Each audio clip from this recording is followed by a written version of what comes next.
बिस्मिल्लाहिर्रहमानिर्रहीम। अस्सलाम वालेकुम, गुड मॉर्निंग मुल्तान। कैसे हैं आप लोग? उम्मीद करती हूँ बिल्कुल ठीक ठाक होंगे और दुआ करते हैं आज का दिन आपका बहुत ही अच्छा गुजरे, हंसते हुए मुस्कुराते हुए अपनों के साथ गुजरे। नाज़रीन, आप देख रहे हैं रोही एट 10 और मैं हूँ आपकी होस्ट आसमा नौरीन। जी नाज़रीन, कैसा जा रहा है आपका आज का दिन? गर्मी जो है वो बहुत ज़्यादा शदीद बढ़ती जा रही है, दिन ब दिन उसमें इजाफा होता जा रहा है। आज भी जो टेम्परेचर है वो है 34 सेंटीग्रेड और जैसे जैसे दिन बढ़ता जाएगा उतनी गर्मी की शिद्दत में भी इजाफा होता जाएगा। तो अपना बहुत ज़्यादा ख्याल रखें। और एक जगह मैंने बहुत अच्छा पढ़ा, वो आपके साथ लाजमी शेयर करूँगी कि ज़िंदगी आसान नहीं है, ज़िंदगी को जीना बहुत मुश्किल है, लेकिन ज़िंदगी को जीना पड़ता है कभी इग्नोर करके, कभी बहुत सारी चीज़ों को बर्दाश्त करके। तो आजकल जैसे हम देखते हैं हमारे अंदर बर्दाश्त की बहुत ज़्यादा कमी है, हम बहुत ज़्यादा चीज़ों को जो है वो फ़ौरन से उसका रिएक्शन देते हैं। तो ये चीज़ें हमारे अंदर होनी चाहिए कि सब्र और तहम्मुल, ये ऐसी चीज़ें हैं जो हमारी ज़िंदगी को आसान बना सकती हैं। तो हमेशा जो है बर्दाश्त पैदा करें, सब्र करें। आप देखेंगे कि आपकी बहुत सारी चीज़ें जो हैं वो आसान होना शुरू हो जाएंगी और अपनी ज़िंदगी को हमेशा ना हंसते हुए मुस्कुराते हुए जिएं, क्योंकि ज़िंदगी बहुत मुख्तसर सी है।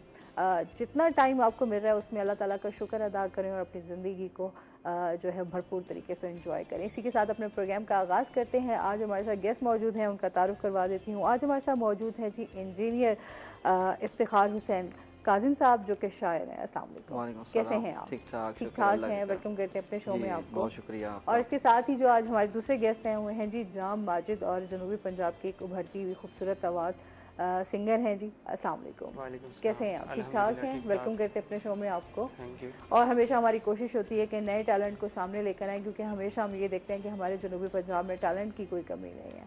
और इफ्तिखार साहब हमारे साथ मौजूद हैं, तो इनसे आज इनकी शायरी के बारे में भी जानेंगे कि कब से इन्होंने शायरी स्टार्ट की, थोड़ी इनकी पर्सनल ज़ाती ज़िंदगी के हवाले से भी जानेंगे क्या क्या एक्टिविटीज़ चल रही हैं। तो आप भी हमें ज्वाइन कर सकते हैं, लाइव कॉल कर सकते हैं, कुछ पूछना चाहें तो वो भी पूछ सकते हैं, शेयर कर सकते हैं। सर, क्या हाल चाल हैं? ठीक ठाक जी, हैं? अल्लाह का करम, फिटफाट। आप सुनाए, खैरियत से हैं? माशाल्लाह, मैं बिल्कुल ठीक ठाक अल्हम्दुलिल्लाह। आप बताएं, गर्मियों को कितना एंजॉय कर रहे हैं? हाँ, गर्मी तो ज़ाहिर बात है। मैं कतर में था अभी, तो अच्छा। वो तो पाकिस्तान से भी ज़्यादा वहाँ गर्मी पड़ती है। तो वहाँ भी गर्मी को एंजॉय किया है। तो अभी रिसेंटली अभी यहाँ पे आया हूँ, तो यहाँ भी गर्मी जो है वो बहुत ज़्यादा है। बहुत ज़्यादा है। मुल्तान की गर्मी वैसे ही बड़ी वैसे ही मशहूर है। मशहूर है उसे, हाँ, मुल्तान की गर्मी जो है। बिल्कुल ऐसे ही है। हाँ। तो अच्छा, कतर में तो बहुत ज़्यादा, उसमें भी फिर हाँ। गर्मी का आपको बहुत ज़्यादा। हाँ, कतर में यहाँ से भी ज़्यादा गर्मी कतर में पड़ती है।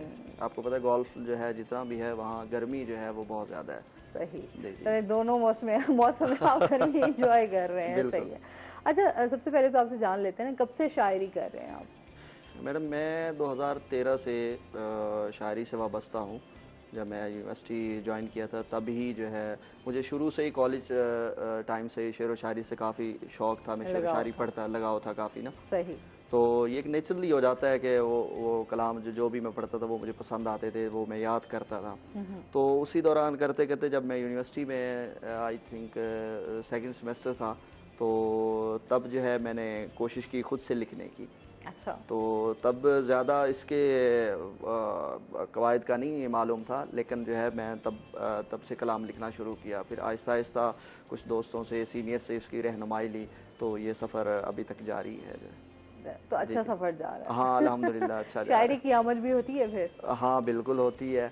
जो फ़क्तन फ़क्तन जो है वो कभी कभी सफ़र में हो, कभी बाज़ दफ़ा तो इस तरह होता है कि जॉब पे बैठे होते हैं, कहीं सफ़र पे जा रहे होते हैं, तो वो आमद हो जाती है तो हम आमद वो हो लिख जाती है और जाती फ़ौरन हैं। लिख जी लेते जी। हैं। सही। कभी कुछ ऐसा खूबसूरत मंज़र सामने आ जाता है, उस मंज़र को देख के जो है वो कोई कलाम जो है वो आ जाता है, उसकी आमद हो जाती है, हम लिख लेते हैं। कभी बहुत ज़्यादा उदास होते हैं तो जो है वो तब भी आमद हो जाती तब भी है। आमद हो जाती है। आमद हो जाती है जिस मूड में भी हो। हाँ, वैसे जिस शायर मूड में एक भी हो। हसास तबीयत का मालिक हाँ, होता है, तो बिल्कुल। हर चीज़ को फील ज़्यादा कर जी रहा होता जी। है। वैसे तो लोग बड़े सेंसिटिव होते हैं, हर चीज़ जी अपने जी। इर्द गिर्द जो भी चीज़ें हो रही हैं उनको फील करते हैं, लेकिन शायर कुछ ज़्यादा ही हाँ, बिल्कुल, ये बड़ा करीब से इन चीज़ों बिल्कुल, को फील कर रहा होता है। बिल्कुल ठीक। ऐसी बात है। अच्छा, माजी से भी जानते हैं कि क्या हालचाल है माजी? अल्हम्दुलिल्लाह ठीक, आप सुनाएं? अल्हम्दुलिल्लाह। क्या हो रहा है आजकल? बस अभी तो छुट्टियां फ़िलहाल गर्मियों की, हम्म। तो बस घर में म्यूज़िक और बस फ्री सोए रहते हैं सारा दिन। सोए रहते हैं, कोई एक्टिविटी नहीं है? कोई एक्टिविटी नहीं है म्यूज़िक के अलावा। अच्छा, तो म्यूजिक का कब से शौक हुआ? म्यूज़िक का तो वही बचपन से शौक़ है, ये पुरानी कहानी जो सबकी चलती आ रही है। हाँ। बचपन से शौक़ था बस, तो फिर दोस्तों ने अप्रिशिएट भी किया, तो उसके साथ साथ फिर स्टार्ट कर दिया। स्टडीज भी साथ हैं? स्टडी भी साथ क्या है। कर रहे हैं आप? पब्लिक एडमिनिस्ट्रेशन कर रहा हूँ मैं BZU से। अच्छा, माशाल्लाह, ठीक है। जी। तो फिर पेरेंट्स ने फुल सपोर्ट किया म्यूजिक को लेके, या थोड़ी कि अच्छा नहीं पहले स्टडीज कर लो कंप्लीट फिर उसके बाद देखेंगे? म्यूज़िक को लेकर तो पेरेंट्स ने कभी मना भी नहीं किया, लेकिन सपोर्ट भी नहीं किया। खुद से करना पड़ता है सब अच्छा। कुछ। वैसे अभी जी। जो बच्चे हैं ना वो यही कहते हैं कि जाहिर सी बात है पेरेंट्स बड़े कॉन्शियस है, कहते हैं नहीं पहले पढ़ाई और फिर आप उसके बाद इस तरह की एक्टिविटीज जो भी आपकी आप जिनको लाइक करते हैं पसंद करते हैं तो आप उनको वो कर सकते हैं। नहीं, ऐसा कोई सीन नहीं रहा, घर वालों ने कभी सपोर्ट नहीं किया इस मामले में। अच्छा, लेकिन ये है कि कभी मना भी नहीं किया, ठीक है। जो मर्जी तो करो। फेवरेट सिंगर कौन सा है, किससे इंस्पायर हुए और आपको हुआ कि मैं भी गा सकता हूँ? इंस्पायरेशन जो है जिससे मेरा वोकल अच्छा बना और स्टार्ट किया मैंने, वो अरिजीत सिंह को देखकर किया मैंने। हम्म। तो उन्हें गा गा कर मेरी आवाज़ अच्छी हुई। बचपन से 7th 8th क्लास से ना उन्हें सुनता था मैं, तब से मेरी आवाज़ अच्छी होती गई उन्हें गा गा के। मुझे भी नहीं पता था कि कब मेरी आवाज़ अच्छी होती गई। प्रैक्टिस और करते रहे? प्रैक्टिस प्रैक्टिस ऐसे ही गुनगुनाते हैं, जैसे गुनगुना के पता लगा कि आवाज़ अच्छी होती जा रही है। फिर फ्रेंड्स ने कहा कि अब आपकी आवाज़ अच्छी हो गई है तो आपको करना चाहिए। तो वो किसी भी टीचर से नहीं आप सीख रहे प्रॉपर? नहीं, प्रोफेशनली ट्रेंड तो नहीं हूँ मैं, बस जो सुना है वही बस सुन सुन के सीखा है। ठीक है। और पाकिस्तानी सिंगर्स में से हमारे माशाल्लाह उनमें से कौन सा फेवरेट पाकिस्तानी है? सिंगर्स में से आसिम अजहर और आतिफ असलम, इन दो को मैं मोस्टली ज़्यादा सुनता हूँ। ठीक है, ये दो सिंगर। सही। चले आपसे एक अच्छा सा सॉन्ग भी हम सुनेंगे कि कितना अच्छा गाते हैं, कितना प्यारा, ये जो है ना तमाम व्यूवर्स जो है वो उसको एंजॉय भी करेंगे, है ना? जी। अच्छा, शायरी आपसे लाजमी सुनेंगे, तो हम जी, बैठेंगे दोनों, एक सिंगर है हमारे साथ, एक शायर हैं, जी, तो जी। शायरी तो सुनना बनती है हाँ, इसमें। बिल्कुल। क्या सुना रहे हैं आप हमें? मैं आपको एक नज़्म सुना रहा हूँ सबसे पहले ना। नज़्म है माँ के नाम। तो नज़्म का उन्वान है इल्तिजा। रौनके गुलसिता का वो सामान है, बाइसे रहमतो वजह फरहान है, उसके पैरों तले है बहिश्ते बरी, वाह अहमद मुश्तबा का ये फरमान है। वाह। वो अगर हम सफ़र है तो जीवन की सब मंजिलों की मुसाफत हो जाती है कम। उसके चेहरे की बस एक झलक देखकर भूल जाते हैं दिल के सभी दर्द हम। वाह। मुस्कराए तो इंसान को राहत मिले, उसकी हर बात में तुमको चाहत मिले, उसके बिन हर जगह छाँव भी धूप है, बात सच है कि वो रब का एक रूप है। वाह, क्या बात है। उसकी आगोश में बेखतर हो के हम चैन से सोते हैं रात भर इस तरह, जैसे हमको कभी दुख मिला ही ना हो, जैसे हमको किसी से गिला ही ना हो। मालके दो जहां ए खुदाए सुखन, दस्त बस्ता यही इल्तजा है मेरी, ता कयामत रहे, ता कयामत रहे, माँ सलामत रहे, माँ सलामत रहे। वाह, क्या बात है, शुक्रिया। बहुत खूब, बहुत खूब। वैसे भी माँ के साथ आपका एक जो रिश्ता होता है वो बहुत ही खूबसूरत रिश्ता होता है। बिल्कुल। और स्पेशली वालिद साहब के साथ भी आपकी अटैचमेंट होती है, लेकिन जो हाँ, माँ के साथ आपका एक ताल्लुक होता है, या आप जो माँ के साथ शेयरिंग कर सकते हैं, जो माँ का अपने बच्चों के लिए प्यार होता बिल्कुल। है, वो कोई और नहीं दे सकता। बिल्कुल, इसीलिए बिल्कुल। माँ के कदमों तले जन्नत है ना, बिल्कुल, सुकून है। बिल्कुल ऐसी बात है। ऐसे ही है। आप भी अपनी मम्मा के साथ अटैच हैं? जी, बहुत ज़्यादा अटैच हूँ, सबसे छोटा हूँ ना मैं घर फिर तो तो। बहुत ज्यादा प्यार मिलता होगा, नहीं? बिल्कुल ऐसे ही है, लाडला हूँ। लाडले हैं तभी आपको वो कहते हैं ना, मना करते हैं, अच्छा चले ठीक है करने दो जो कर रहा है। जी, कितने ऐसे बहन ही। भाई हो आप? 6 बहन भाई माशाल्लाह से। अच्छा, माशाल्लाह। और सबसे छोटे आप, जी। लाडले हैं। जी। क्या सुना रहे हैं आप हमें? मैं आज आपको सुनाऊंगा जुबिन नौटियाल का एक सॉन्ग। Guitar okay. कहाँ से सीखा फिर? गिटार बेसिकली स्टार्ट तो मैंने कोई 2-3 साल पहले किया था। तो एक कॉलेज फ्रेंड मिला था मुझे, उसने मुझे कहा था कि आप सीखो। उसने देखा कि मेरी आवाज़ अच्छी है, उसने कहा अच्छे सब्सक्राइबर गेन कर सकते हो आप यूट्यूब पर भी।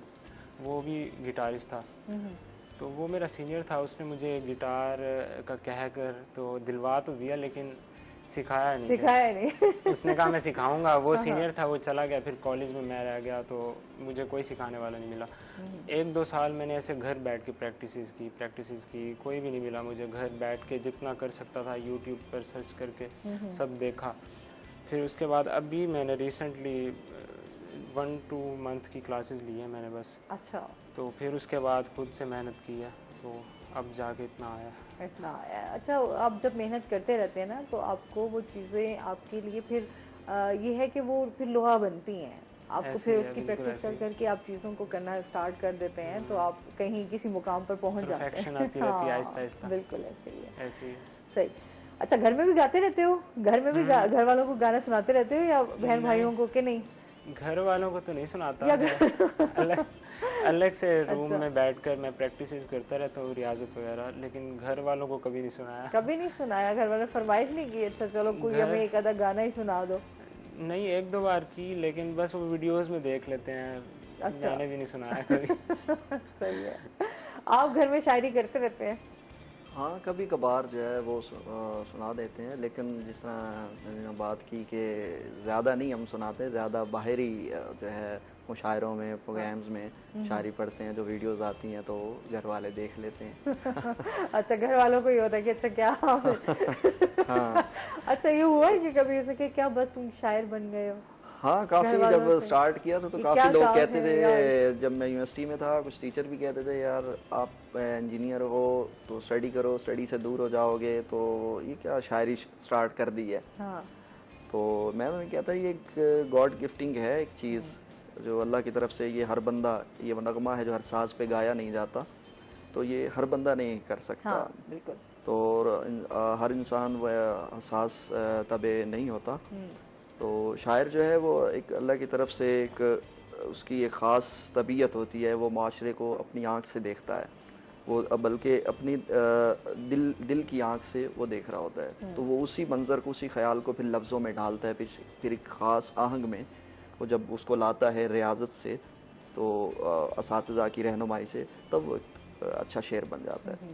तो ये इस तरह नहीं है कि होते चलते आप लिख लें, तो इस पे मेहनत भी काफ़ी चाहिए होती है और हर बंदा ये कर भी नहीं सकता। हाँ, ये तो है। हाँ शायरी वाकई जो आप सिंगिंग हो गई, जी शायरी जी होगी, अल्लाह ताला ने जिस जिसको जो जो खासियत दी हुई वो उसी जी में जी ही महारत बिल्कुल रखता है। बिल्कुल। अच्छा, एक कॉलर भी हमारे साथ मौजूद है। अस्सलाम वालेकुम। वालेकुम अस्सलाम। जी, अनस है हमारे साथ अटक से, क्या कहना चाहेंगे? कुछ नहीं, बात ये मैं। टीवी का वॉल्यूम प्लीज बंद कर अस्सलाम दें। वालेकुम। हेलो। जी जी बोलें। क्या हाल है, ठीक है? मैं ठीक हूँ, आप बताएं कुछ मैं कह। बात कर रहा हूँ अटक से। जी जी, क्या कहना चाहेंगे? मैम, पता करना था, ये जो भाई अभी अभी जो भाई सॉन्ग गा रहे थे, उन भाई का नाम क्या है? उनका नाम जाम माजिद है। ये पता करना था, इनका यूट्यूब पे कोई चैनल है? अच्छा, यूट्यूब का चैनल पूछ रहे हैं, वो आपको फॉलो करना चाह रहे हैं, बताएं जी। जी, इसी नाम से है, जाम माजिद नाम से। जाम माजिद के नाम से हैं, आप सुनना चाह रहे होंगे उनके सॉन्ग, सही है। कुछ और कहना चाहेंगे? अच्छा जी, थैंक यू सो मच। मैं फौरन से आ गई आवाज, देखो तुम्हारी कहाँ पहुंची, इसने फौरन ही यूट्यूब का पूछ लिया। है। वैसे कितने फॉलोअर्स हैं यूट्यूब पे? यूट्यूब पे तो इतना अच्छा कर खासा। रहे हो काम? यूट्यूब पे काम कम किया हुआ है, लेकिन स्टार्ट किया था, अब कम कर दिया। इंस्टाग्राम पर किया काम, 5000 से अबव हो गए अच्छा, followers। अभी सोशल मीडिया पर इन हो आहिस्ता जी आहिस्ता, ठीक जी। जी आप उससे बात कर रहे थे कोई? हाँ, मैं ये कहना चाह रहा था कि आपके चैनल के तवज्जुह से ये बात मैं कहना चाहता हूँ कि जो शायरी के बारे में होता है कि शायद ये जस्ट लब और रुखसार की बात होती है शायरी में, ऐसा नहीं है। तो शायरी असल में ज़िंदगी के हर पहलू, ज़िंदगी के हर मसले के बारे में वो शायरी के अंदर बयान होता है। जिसी तरह मैंने अभी आगाज़ में आपको सुनाई नज़्म माँ के मुतल्लिक़, आपके जो एहसासात तो होते हैं, उन एहसासात को जो लफ्ज़ जो है वो शायरी देती है। तो उसमें जस्ट वो लब और रुखसार की बात नहीं होती, उसमें गुर्बत का बयान, उसमें ज़िंदगी का जो भी मसाइल हैं आपके, हाँ, ठीक है, वो वो उसके शायरी के लफ्जों अंदर है। में जाहिर से कुछ होता है ना, शायद जो आप बयान नहीं करते, आप जी अपने जी, लिख जो कर आप अपने, बयान नहीं कर पा रहे हाँ, होते, कुछ एहसासात होते हैं जो आप बोल कर कहीं आपने, से हाँ। आपको लफ्ज़ नहीं मिल रहे होते, मैं कैसे बात करूं, मैं समंदर को कूदे में कैसे बंद करूं। हाँ। तो उसके लिए आपको शायरी जो है वो एक बेहतरीन ज़रिया है आपकी बात अगले तक अगले तक पहुंचाने का। पहुंचाने की। जी जी। अच्छा, किस तरह की शायरी करना आपको पसंद है और आप शायरी करते हैं? असल में मुझे शायरी जो होती है उसमें हकीकत पसंद, मैं ये समझता हूँ कि उसमें हकीकी जो मसाइल हैं, हकीकत पसंद, उसमें वो बात की जाए। उसमें अफसानवी बातें मैं समझता हूँ कि उसमें काम होनी चाहिए। मतलब आप शायरी कर रहे हो तो उसमें जैसे अपने माँ से इज़हार, अपने वालिद से इज़हार, ज़िंदगी के मसाइल, आप गुर्बत पे बात करें, आप गरीबों के मसाइल को शायरी के अंदर लाएं, आप जुल्म के ख़िलाफ़ बात करें, शायरी में करें, आप हक़ की सदा बुलंद करनी है तो उसको शायरी के अंदर लाएं। इन मसाइल पे मैं खुद जो पसंद करता हूँ कि इन मसाइल पे जो है इन चीज़ों को शायरी के अंदर लाया जाए, क्योंकि शायरी एक तासुर रखती है, एक असर रखती है, जो अगर शेर में बात कही जाए तो उसका ज़्यादा असर रहता है। तो मैं खुद भी जो है ये इस चीज़ को पसंद करता हूँ कि हकीकत पसंद जो होती है ना शायरी, वो करनी चाहिए। तो आप उस तरह की शायरी जो है हाँ, वो मैं करते उस तरह, हैं। हालांकि मैं दूसरी शायरी भी करते हैं, जो है वो सिनफ़ नाज़ुक पे भी बात हो जाती है, लेकिन मैं जो पर्सनल तौर पे इस चीज़ को पसंद करता हूँ कि वो ऐसी शायरी जिसमें हालात और ज़िंदगी के मुख्तलिफ पहलू पे बात की जाए, वो उस पे शायरी आपकी हो। ज़्यादा ज़्यादा हाँ, फोकस उस होता पे है। ज़्यादा होनी क्या चाहिए। सुना रहे हैं अब आप? मैं आपको एक गज़ल सुनाता हूँ, जो है अच्छा, आपने बुक भी आपने लिखी है शायरी के हाँ, हवाले मैं से आबदीदा आपकी? के नाम से मेरी बुक आई है, 2 मंथ पहले पब्लिश हुई है, तो इंशाल्लाह अच्छा, नेक्स्ट किसी प्रोग्राम में मैं आपके लिए लेके आऊँगा सही। उसके लिए। तो कैसा रिस्पॉन्स मिला फिर बुक हाँ, का? अल्हम्दुलिल्लाह अच्छा। बुक से पहले भी काफ़ी दोस्तों ने मुझे काफ़ी जो सपोर्ट करते थे कि यार आप अच्छा लिखते हो, आप इस सफ़र को जारी रखो, मज़ीद इसमें निखार आएगा। निखार आएगा, तो हाँ। कुछ दोस्तों ने, सीनियर्स इसमें मुझे बड़े मशवरे भी दिए, तो इसलिए ये सफ़र जारी है और इसमें दोस्तों की सपोर्ट और इसके बिना ये काम अधूरा अधूरा है। है। हाँ, बिल्कुल तो अच्छे। इसीलिए तो जी। अभी मैं आपको एक गज़ल सुनाता हूँ कि मेरी लिखी जब किसी ने तुमको गज़ल सुनाई तो रो पड़ोगे। मेरी लिखी जब किसी ने तुमको गज़ल सुनाई तो रो तो रो पड़ोगे, पड़ोगे। यूं बैठे बैठे मेरी किसी दिन जो याद आई तो रो पड़ोगे। वाह।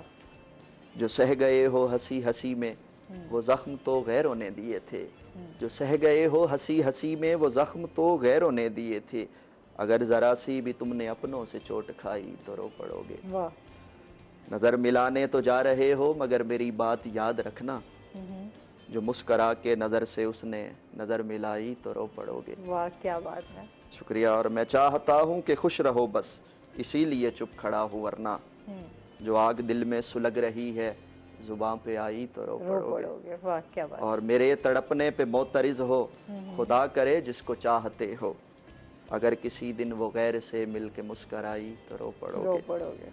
और जिस तरह मैंने अभी बात की कि ज़िंदगी के मुख्तलिफ मसाइल को उसमें बयान किया जाता है, अभी शेर देखिएगा कि फटे पुराने लिबास में देखकर उसे मुस्कराने वालों, फटे पुराने लिबास में देखकर उसे मुस्कराने वालों, गरीब ने अपनी दास्ताने अलम सुनाई तो रो पड़ोगे। वाह, क्या बात। और उड़ाते फिरते हो बाप की तुम कमाई अय्याशियों पे यारो, उड़ाते फिरते हो बाप की तुम कमाई अय्याशियों पे यारो, अगर किसी दिन यही कमाई जो खुद कमाई तो रो रो पड़ोगे। पड़ोगे। वाह। और जो बात उसने तुम्हारे बारे में लिख के भेजी है खत में काज़म, मुझे यकीन है वो बात मैंने तुम्हें बताई तो रो पड़ोगे। वाह, क्या बात है। शुक्रिया। आपको भी शायरी से लगाव है, क्योंकि जो सिंगर होते हैं उनको भी शेर व शायरी से बड़ा लगाव होता है ना? शायरी से तो कभी लगाव नहीं नहीं? रहा।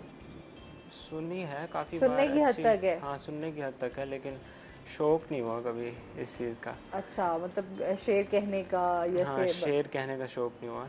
अच्छा, बहुत सारे हमारे ये जो यंग जनरेशन है वो यही होती है उनका, कि उनको शेर व शायरी अपनी ही पसंद की, जो उनके मतलब की हो वो उनको पसंद होती है, वरना वो यूं सर के ऊपर से गुजर जाती है। वरना वो ये कहते हैं कि शायरी जो है वो हमें समझ नहीं आई। ऐसा है। ऐसे ही है।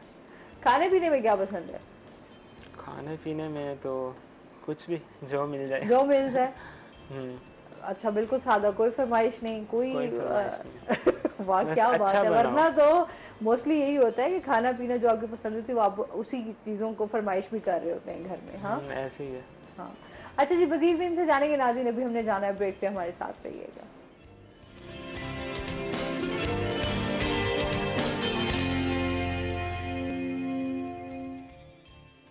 वेलकम बैक नाज़रीन, रोही एटेन में आपको खुश आमदीद कहते हैं।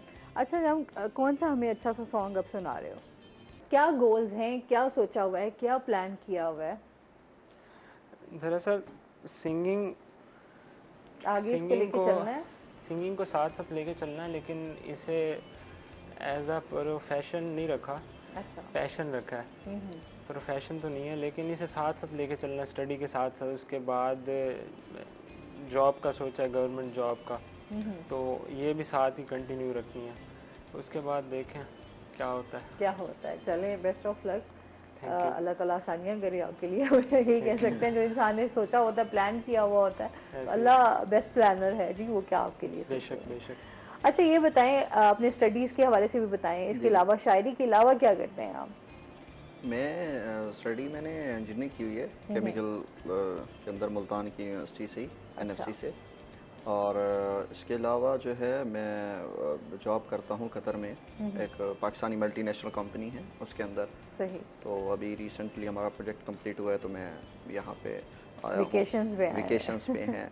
तो जो शौक है, जो पैशन था, तो उसको मैंने कहा क्यों ना, टाइम मिल गया है, हाँ, तो उसको दोबारा से स्टार्ट किया जाए। तो वहाँ पे भी, कतर में भी शायरी का मौका बिल्कुल मिलता है, या बिल्कुल, काम वहाँ में इतना फोरम्स मसरूफ हैं, होते हैं? वहाँ कुछ हमारे इंडियंस दोस्त हैं, वो पुराने हैं वहाँ पे, उन्होंने अंजुमन उर्दू कतर के नाम से एक तंजीम है बनाई हुई जो मुशायरे करवाती है। अच्छा। तो अभी रिसेंटली एक वहाँ हमारे सीनियर शायर हैं इंडिया से, अतीक अंदर साहब, उनकी किताब की तकरीब रोनामाई थी, तो वहाँ मैंने पार्टिसिपेट किया, वहाँ मुशायरा भी था, तो वो मुशायरा भी पढ़ा, काफ़ी जो है दोस्तों ने सराहा उसको, काफ़ी दादो तहसीन से नवाजा। तो वहाँ भी जो है ये शौक को शायरी पर आप सुनाते रहते हैं? हाँ, सुनाता रहता हूँ, और उस शौक को जिंदा रखा हुआ है अपने। नहीं, अच्छी बात है। अभी जिस तरह आजकल हम देखते हैं, लोगों का इस तरफ जो है रुझान बड़ा कम हो गया है। लोगों की खैर लाइफ भी बड़ी बिजी हो गई है, मसाइल भी हमारे इस तरह के हैं, चीज़ें हैं इस तरह की, हमारी उलझ गए हैं हम बहुत सारे मसाइल में, कि अब वो बंदा जो है ना, वो कहता है कि हम अपने पहले मसाइलों से तो निकल ले, फिर इस तरफ कुछ सोचेंगे। तो अपने जो उनका एक शौक होता है, एक पैशन होता है, उसको कहीं पीछे छोड़ देते हैं। आप क्या समझते हैं, किस तरह हम अपनी नौजवान नस्ल को उर्दू अदब के साथ दोबारा ला सकते हैं वापस, और इस चीज़ को फ़रोग मिल सकता है? एक्चुअली मैडम, आज का दौर जो है ये सोशल मीडिया का दौर है। लोग अभी जो जनरेशन है या आगे आने वाली जनरेशन है, वो किताब से दूर होती जा रही है। उसकी वजह क्या है कि हम सोशल मीडिया का, इसका बहुत ज़्यादा पॉजिटिव इस्तेमाल है, लेकिन हम उसका नेगेटिव इस्तेमाल करते हैं। मतलब मोस्टली जो है, जो जनरेशन है वो क्या है कि अपना ज़्यादा टाइम बस उस सोशल मीडिया को देखने उसमें लगा दी। उसमें से जो इन्फॉर्मेटिव होता है चीज़ें, और सोशल मीडिया पे बुक्स भी पढ़ी हैं, सोशल मीडिया पे शायरी भी है, लेकिन उनकी तरफ ध्यान नहीं जाता। तो इसका इसी वजह से ये जो जनरेशन है इससे दूर है। पहले जिस तरह होता था, पहले कवाली का दौर होता था। अब कवाली या क्लासिकल जो गज़लों का शाम गज़ल जो है वो होती थी, उसमें क्या होता था, वो शायरी जो अदब लिटरेचर है उसके अंदर वो पढ़ा जाता था। उसकी वजह से लोग उससे अटैच थे। तो मैं ये कहना चाहूँगा कि यूनिवर्सिटीज़ के अंदर जो है इस पे काफ़ी काम होना चाहिए, मुशायरे होने चाहिए, और उर्दू के हवाले से सेमिनार्स होने चाहिए। जिस तरह हर सिटी के अंदर आर्ट्स काउंसिल है, या जिस तरह हमारे मुल्तान टी हाउस है, यहाँ काम हो रहा है, तो यहाँ जो है गाहे बकाए जो है महफ़िल मुशायरा, ठीक है, उर्दू के हवाले से, ताकि जो आज की जनरेशन है उनको इस तरफ लाया जाए, और किताब के पढ़ने पे राग़िब करना चाहिए जो आज की जनरेशन है, कि वो किताब की तरफ आएँ। जब वो किताब से जुड़े होंगे तो वो आगे शायरी से जुड़ेंगे। तो और सोशल मीडिया का इस्तेमाल अगर हम एक हद तक करेंगे और अपने एक पॉजिटिव यूज़ तक करेंगे, ज़्यादा उसमें अगर हम अपना वक्त जो है वो उसमें वेस्ट करेंगे, तो हमारा किताब से जो है वो रिश्ता, नाता वो टूटेगा। जब उससे टूटेगा तो हम, जो कि हमारा ज़्यादा टाइम इसी पे उस पे वेस्ट हो जाता है, तो हम वो किताब को टाइम नहीं दे पाते। तो इस चीज़ पे यूनिवर्सिटीज़ में भी इस चीज़ पे लेक्चर्स भी होने चाहिए, जो जनरेशन्स हैं उसको इस तरफ जो है वो तरगीब देनी चाहिए कि आप उर्दू अदब की तरफ आएँ। जी। तो आपने जब अभी आपके टीचर भी हैं, जब आपने बुक लेकर आई है, उनसे भी आपने शायरी होता है ना पूरा, आपने अगर कुछ लफ्ज़ों को बयान किया है, तो उसमें भी कुछ चीज़ें जो आपकी रह जाती हैं, वो बेहतरीन, अगर आपका उस्ताद है तो आप उनसे हाँ बिल्कुल, ये इस सफ़र, ये देखें, उस्ताद के बगैर तो कोई भी फील्ड है, कोई भी आपका जो ज़ौक़ है, शौक़ है, वो आप उसको आगे उसका सफ़र जारी नहीं रख सकते। तो इसमें भी काफ़ी दोस्त जो है शुरू से मेरे साथ जुड़े हुए हैं, सीनियर, उनकी रहनुमाई से, उनसे रहनुमाई लेके, और ख़ुद भी इस पे रियाज़त करते रहते हैं, ख़ुद भी इस पे नज़र सानी करते रहते हैं। तो कलाम में वक्त के साथ साथ बेहतरी आती जाती है। तो इस असातिज़ा की और जो सीनियर दोस्तों की, उनकी रहनुमाई के बगैर जो है ये मुमकिन नहीं है। ज़ाहिरी बात है, अब किताब जिस तरह आई है आप दीदा के नाम से, तो उसमें भी दोस्तों की रहनुमाई शामिल है, दोस्तों ने भी उनकी गाइडेंस शामिल है, तो तभी मुमकिन हुआ है कि। अच्छा, फिर आपको अच्छे दोस्त भी बड़े कम मिलते हैं ना। हाँ तो बिल्कुल। आपको जो आपको मोटिवेट कर सकें, जी, जी। आपको गाइड कर सकें, वरना तो आजकल का जो दौर है उसमें तो ज्यादा आप किसी पे ट्रस्ट भी नहीं कर सकते, जो आपको बेहतर गाइड भी नहीं कर सकता। हाँ बिल्कुल। लोग इस तरह के लोग होते हैं। तो आज के दौर में एक्चुअली क्या है ना कि टाइम नहीं होता लोगों के पास, लोग क्या है, काम भी नहीं होता और टाइम भी नहीं है। हाँ।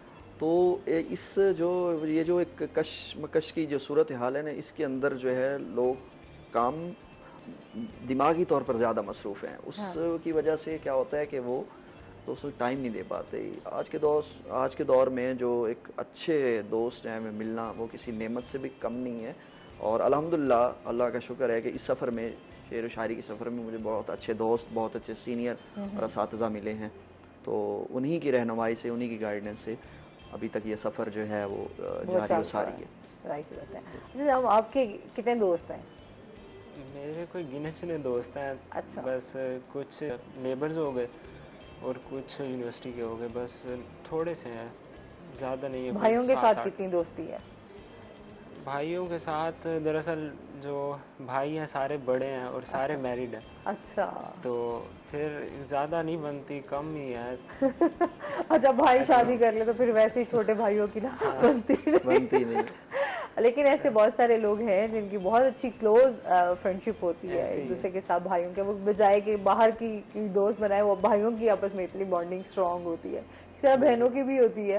तो बहन भाइयों का जो रिश्ता होता है वो बड़ा प्यारा रिश्ता होता है। घर में शरारती भी हो या बस इसी तरह रहते हो, खामोश और अपने ही काम में इस तरह तो घर में तो वैसे खामोश ही रहता हूँ, लेकिन यूनिवर्सिटी में या कहीं बाहर दोस्तों के साथ तो होती रहती है, हल्ला गुल्ला करते रहते हैं। वहाँ सीरियस नहीं रहते, वहाँ सीरियस घर में रहते आप भी इसी तरह? नहीं, मैं घर में मतलब सीरियस भी हैं, लेकिन जो है शुगल मजाक वो भी चलता है। तो बाहर भी सारी बात है दोस्तों के साथ। कुछ लोग होते हैं ना, शायरी मजाक भी कर रहे हो ना, तो शायरी के जरिए मजाक कर रहे हो। हाँ, इस तरह भी होता है अक्सर, जो है इस तरह में कभी सीन हो जाता है। लेकिन जो है दोस्त बैठे हों तो उनके साथ मजाक, खुशगपियाँ चलती रहती हैं, तो वो है। अच्छा, आप सोचते हैं आज वैसे वो टाइम जिस तरह आपका फ्रेंड्स का इकट्ठे गैदरिंग, इकट्ठे आना जाना, घूमना फिरना, मोहब्बतें, वो चीज़ें वो रह गई हैं या दूर होते जा रहे हैं, गैप होता जा रहा है? उनसे दूर होता जा रहा है। वो जो एक दोस्ती का जो एक वो होता है ना, दोस्तों की एक गैदरिंग का वो पीरियड, वो कॉलेज और यूनिवर्सिटी के बाद से बहुत ज़्यादा कम होता जाता है। उसके बाद उसकी वजह ये है कि हर बंदा एक तो जॉब में बिजी हो जाता है, आगे कुछ दोस्तों के फिर वो आगे वो मैरिज हो जाती है, वो अपनी उस लाइफ में बिजी हो जाते हैं। कुछ दोस्त इकट्ठे होते हैं, किसी की जॉब कहाँ पे, अभी मैं जिस तरह मैं मुल्तान में था, तो यहाँ अच्छी दोस्तों का एक ग्रुप था। उसके बाद जॉब के सिलसिले में कतर जाना पड़ा, तो जाहिर बात है वो एक गैप आ जाता है। वो सालों बाद आते हैं, जब हम आते हैं तो वो दोस्त कहीं वो बिजी होते हैं, तो मुलाकात कम होती है। मज़ीद इनसे जानेंगे नाज़रीन, लेकिन अभी हमने जाना ब्रेक पे, हमारे साथ रहिएगा।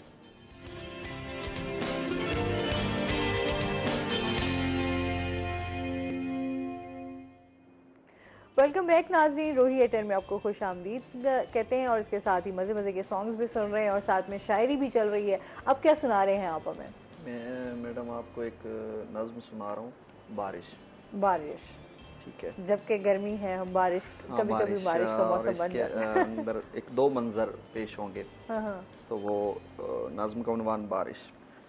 मैं नाश्ता करके घर की छत पर टहल रहा था कि एकदम से घटाएं छाने लगी थी, हर सू गरज रहे थे स्याह बादल, बरसती बारिश की प्यारी खुशबू फिजा में रस घोले जा रही थी, फलक पे कौसे कज़ा भी हाला बनाए कुछ गुनगुना रही थी। बड़े घरों की छतों पे रस था, कोई मोहब्बत के गीत गाने, बरसती बारिश में सब नहाने की गुफ्तगू कर रहे थे मिलके। अब मंजर बदल रहा है। मेरी अचानक नजर पड़ी तो गली की नुक्कड़ पे फेरी वाला उदास बैठा है सोच में गुम। मैं तंज करते हुए पुकारा, अरे तू पागल उदास क्यों है देख मौसम हसीन कितना। वो तर निगाहों से बोला, साहब घटाएं बादल बरसती बारिश ये सब अमीरों के वास्ते है।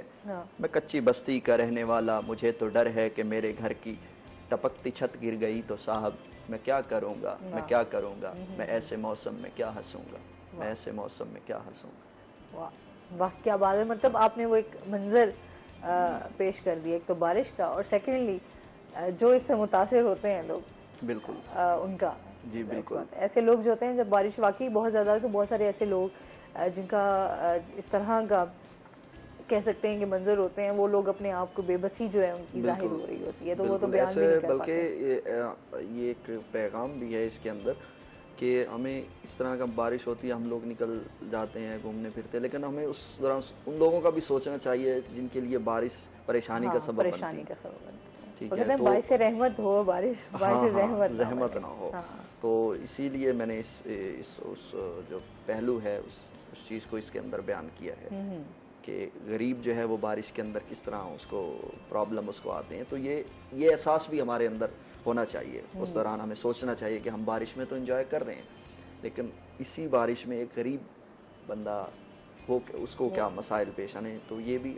हमारे जहन में होना चाहिए। तो उसी को मैंने एक नज़्म में बयान किया है। सही। अच्छा, अभी जब आप वापस आए हैं तो वही मुशायरे, वही महफिलें जो हैं वो बहाल हुई हैं?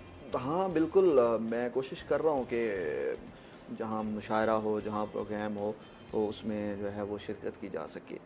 तो फिर से वही दोबारा जो है वो शुरू कर दें। मुल्तान में तो काफ़ी जो है इसमें महफ़िल मुशायरा, मुख्तलिफ़ उर्दू अदब की तकरीबात होती रहती।